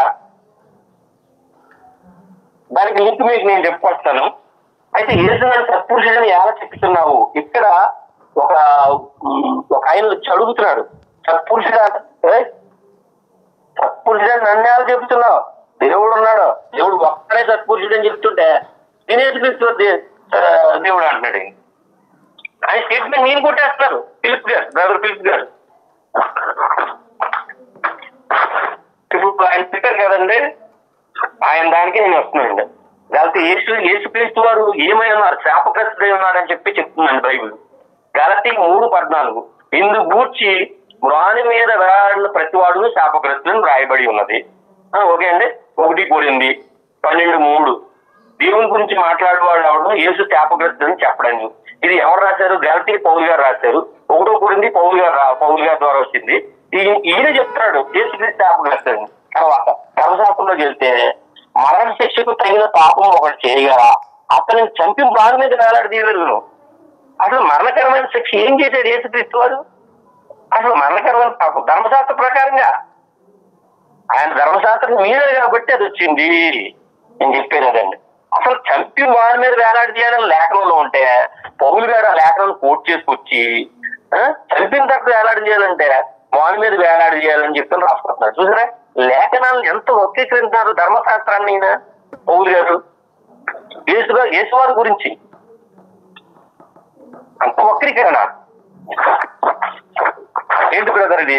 అంటే యేసువారు శోధింపబడ్డాడు సాతాను తోటి. దాని గురించి మాట్లాడుకుంటే అసలు చాలా అది ఆయన లూకా సువార్త 4:13 అపవాది ప్రతి శోధనను ముగించి కొంతకాలం ఆయనని విడిచిపెట్టాను. కొంతకాలం మాత్రమే ఆయన విడిచిపెట్టింది. కింద ఇంగ్లీష్ లో ఏమంటే సీజన్, ఒక్క సీజన్ మాత్రం విడిచిపెట్టింది. బ్రదర్ మీకు 1 minute లో క్లోజ్ చేయండి. అదండి 1 minute. ఓకేనా మిత్రమా? సత్పురుషుడు ఎలా చెప్తున్నావు అనేటువంటి విషయాన్ని యేసుక్రీస్తు వారు ఏమంటున్నారు? దేవుడు ఒక్కడే సత్పురుషుడు. ఎందుకంటే సత్పురుషు అనేటువంటి గుణాలు దేవునికి ఒక్కడికే ఉంటాయి. ఓకే మిత్రమా? Okay brother. బ్రదర్ దిలీప్ గారు, థర్డ్ రౌండ్ లో మీ వాదన వినిపించండి బ్రదర్. స్టార్ట్ చేయమంటారా? చెప్పినట్టు 50 అనే పదం ఇంగ్లీష్ స్టార్ట్ చేశాను. మీరు చెప్పండి అబ్దుల్ గారు. మీరు టైం స్టార్ట్ చేశానులే, మీరు సైలెంట్గా ఉండండి. చెప్పండి ఫిలిప్ గారు. 50 అనే పదము టెట్రాగ్రామన్ అనే పదము ఇంగ్లీష్ పదం అన్నట్టు చెప్పారు. దాన్ని ఏమంటే 4 వర్డ్స్ ఉన్నాయి కదా, ఆ వర్డ్స్ ని దాని వల్ల యూదులు అనేది పలకరు. దాని ప్లేస్ లో వాళ్ళ పరిచయ పదం ఏమంటే అడునాయ్ అనే పదం అంటే ప్రభు అన్నట్టుగా పలుకుతారు. అదే విధంగా జనరల్ గా వాళ్ళు ప్రార్థన చేసుకునేటప్పుడు కానీ ప్రేయర్ చేసుకునేటప్పుడు కానీ యూదులు పలికే జనరల్ నామం ఏంటంటే ఆత్మ ఉంటారు. సో తండ్రి నామం యెహోవాకు యెహోవా అసలు ఒరిజినల్ నేమ్ మాకు ఉన్నవాడని చెప్పి యెహోవా నామం అనే ఉంటది. ఓల్డ్ టెస్టమెంట్ యెహోవా నామం అనే ఉంటది. ఆ నామం అనేది మనకు న్యూ టెస్టమెంట్ కనపడదు. ఎందుకు కనపడదు అంటే ఆ వర్డ్స్ లేవు గ్రీకులో. అందుకనే మీరు చెప్పేదంతా చూసినప్పుడు చెప్పేదంతా ఓల్డ్ టెస్టమెంట్ చూడండి, యెహోవా అని ఎక్కడ ఉంటారో అక్కడ మాక్సిమం గ్రీక్ టెస్టమెంట్ లో ప్రభు అనే వాడు ఎక్కువగా వాడతాడు. ప్రభు అనే వాడు ఎక్కువగా వాడతాడు. ప్రభు అంటే దేవుడు అనే అర్థం కింద వస్తుంది. సో దేని అవార్డు వాడతాడు అంటే ఆ పదాలు లేవు కాబట్టి గ్రీక్ లో. ఇంకోటి ధర్మశాస్త్రం మీరాడు ఎక్కడ మీరాడు? ఎక్కడైతే యేసుక్రీస్తు మీరాడని వాళ్ళు అంటున్నారో అక్కడ ఆయన మంచిగా చేశాడు. ఎక్కడ ఆయన మీరలేదు. వాళ్ళు ఏది అక్కడ ఒక సబ్బద్దినం మనిషిని స్వస్థపరిచినప్పుడు అదే ఆయన మీరినట్లేదు. ఆయన ఏం చేస్తాడు? మనిషికి అవసరతను గుర్తించి చెప్పారు కదా ఏమని, సబ్బత అనేది మనిషి దినం వరకే కానీ ఆ మనిషి అనేది సబ్బత కడుపు కాదని కూడా కంప్లీషన్ ఇచ్చాడు కదా దాంట్లో. అదొకటి. అసలు వాళ్ళు అన్నారు మీరినట్టు. రెండోది ఏమంటే మీ శిష్యులు చీర వడుకోకుండా తింటున్నారు అన్నారు. అక్కడ కూడా వాళ్ళు ధర్మశాస్త్రం మీరేమంటే చెప్పారు. ఆయన చెప్పాడు మీరు బయట ఇది బాహ్యశరీరంలో చూస్తున్నారు కానీ అంత శరీరం అన్నట్టు మాట్లాడాలి ఆయన. అది కూడా మీరునట్టే కాదు. తర్వాత ఆయన పాపలతో రోగులతో ఉన్నట్టు రోగులు డిఫరెంట్ గా వైద్యులు డిఫరెంట్ గా ఉన్నారు కదా అని చెప్పాడు. ఆయన డిఫరెంట్ గా ఉన్నాడు. ఏనాడు ఆయన అన్నాడు కదా నాలో పాపం ఉన్నదా మీరు స్థాపించగలరు అన్నప్పుడు ఆయన ఏ పాపం చేశారు? ఎవరు స్థాపించలేదు? ఆయన ఎవరు స్థాపించలేదు. ఆయన పాపం ఉన్నాడు. వైద్యం వేరే ఉన్నామంటే ఈరోజు మన రోగం మీద డాక్టర్ మన దగ్గర ఎందుకు వస్తారు? అంటే డాక్టర్ హాస్పిటల్లో ఉంటారు, మన రోగం ఇంట్లోనే ఉంటారు. మరి మనకెందుకు డాక్టర్ అవసరం? డాక్టర్ మన దగ్గరకు వస్తేనే కదా మనం బాగుపడేది. వేరేగా ఉండాలని మాట్లాడుతున్నాడు. ఇంకోటి ఆయన శాపగ్రస్తులు మాట్లాడుతున్నాడు. ఆయనే చెప్పాడు ఏమని గలతీ 3:10 కానీ క్రీస్తు మన కొరకు శాపగ్రస్తుడే ఉన్నాడని చెప్పాడు. మన కొరకు శాపగ్రస్తుడంటే మన పాపల కారణంగా ఆయన తీసుకున్న స్థితి గురించి చెప్తుంది. శాపగ్రస్తుడు అంటే యేసు శాపగ్రస్తుడు కాదని అర్థం. మన పాపల కారణంగా ఆయన మన స్థానంలో తీసుకున్న స్థితి అది. ఎందుకంటే 2 Corinthians 5:20 యేసు పాపం లేనివాడు. ఆయన తన మీద మన స్థితిని తీసుకున్నాడు. ఆయన తీసుకున్నాడు కాబట్టి ఆయన శాపగ్రస్తుడు అని చెప్పాడు. ఆయన చెప్పాడు, క్లారిటీ ఇచ్చారు. క్రీస్తు మన కొరకు శాపగ్రస్తుడే వాడు వాడాడు. మనకు ధర్మశాస్త్రంలో నుండి విమోచించను అని చెప్పాడు. అయితే ఒక శాపగ్రస్తుడు అన్నారు కాబట్టి ఎస్పీ శాపగ్రస్తుడు అని చెప్పాడు. శాపగ్రస్తు చెప్పలేదు. ఏమని చెప్పరా? మన పాపాల కారణంగా ఆయన మన స్థానంలో మనం శాపగ్రస్తులం. మనం చేసిన తప్పుడు కూడా మనం శాపగ్రస్తులం. మన స్థానాన్ని ఆయన తీసుకున్నాం బట్టి ఆయన శాపగ్రస్తుడు అని చెప్పాడు. అర్థం చేసుకోవాలి. ఇంకోటి వాక్యాన్ని కూడా ఇంకోటి ఎవరు సపోర్ట్ అవసరం వచ్చిన మరి ఆ చెప్తాడు కదా అక్కడ చెప్తామంటే మీకు ఎప్పుడు దేవుడు అక్కడ సపోర్ట్ అన్నప్పుడు ఇండైరెక్ట్ గా ఆయన సపోర్ట్ యేసుక్రీస్తు చూపించింది. అది ఒక్క నిమిషం పద, అది నేను చదివి వినిపిస్తాను మీకు. మార్కు సువార్త 10వ అధ్యాయం. ఆల్రెడీ ఆ రెఫరెన్స్ తెలుసు కనుక బ్రదర్ దాని గురించి చెప్పేసేయండి. ఒక్కడే చెప్తాను. ఆయన చెప్తే లేదు అందుకని మార్కు సువార్త 10వ అధ్యాయం అన్నాడు. మార్కు సువార్త చూస్తున్నాను అనమాట. ఆయన చెప్పండి మార్క్స్ 10:77 అన్నాడు. 75 అవునవును టైం అయిపోతుంది అందుకోసం 52 వచనాలు ఉన్నాయి. ఆయన ఎక్కడ చెప్పాడని చూస్తున్నా. సరే ఆ విషయం అందరికి తెలుసు కానీ అది సత్పురుషుడి సంగతి దాని గురించి మీరు వివరించండి. ఎందుకంటే టైం లేదు కదా. 7వ అధ్యాయం 12 ఉంటారు బ్రదర్. చెప్పండి. ఎప్పుడు 10 అని చెప్పారు అందుకే చెప్తాను. 10:12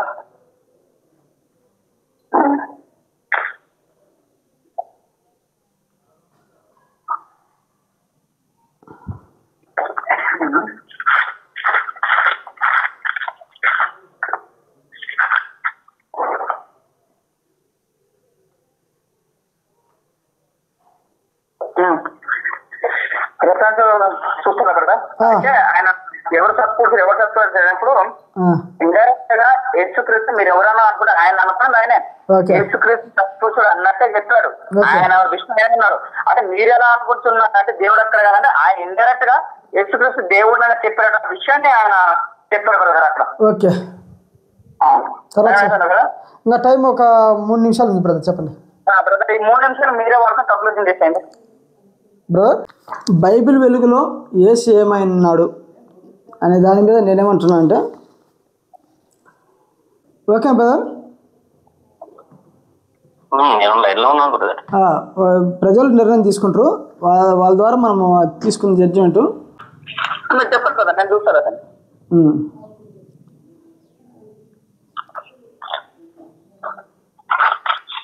ఇది బైబిల్ వాక్యానుసారంగా ఫిలిప్ బ్రదర్దే నాకు కరెక్ట్ అనిపిస్తుంది బ్రదర్ ఈ విషయంలో. ఎందుకంటే బైబిల్ అర్థం కావాలంటే పరిశుద్ధాత్మ దేవుని సహాయం కావాలి మొట్టమొదటిసారిగా.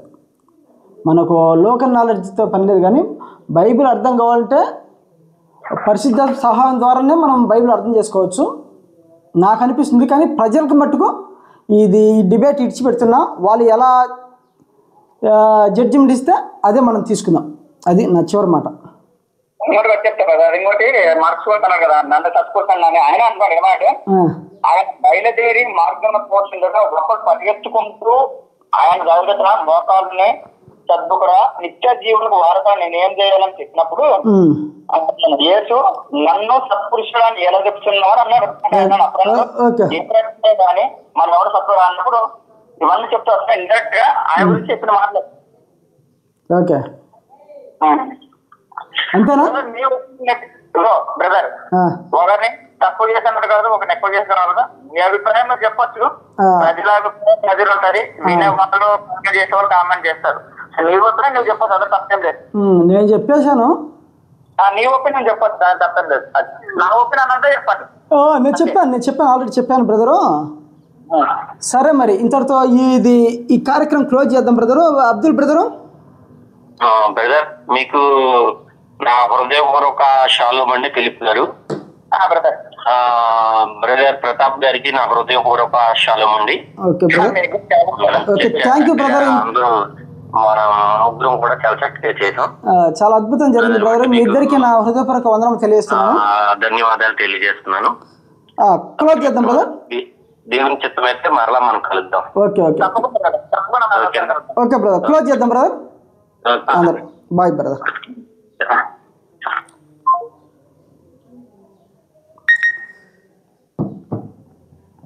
చూశారు కదరా, బైబిల్లో యేసుక్రీస్తు వారు ఏమై ఉన్నారు ఇంతవరకు దాకా మీరు డిబేట్ జరిగింది కదా, చూశారు కదా. క్రైస్తవ వక్త బ్రదర్ ఫిలిప్ గారు, అలాగే ముస్లిం వక్త బ్రదర్ షేక్ అబ్దుల్లా, వీరి మధ్యలో డిబేట్ జరిగింది. మరి వీరిద్దరిలో ఎవరు వాదన, ఎవరిది సత్యం అనిపిస్తుందో మీరే జడ్జిమెంట్ చేయాలి. కామెంట్ ద్వారా మీరు చెప్పాల్సిందే. ప్రేమపూర్వక మీ అందరికీ తెలియజేస్తూ అందరికీ వందనములు.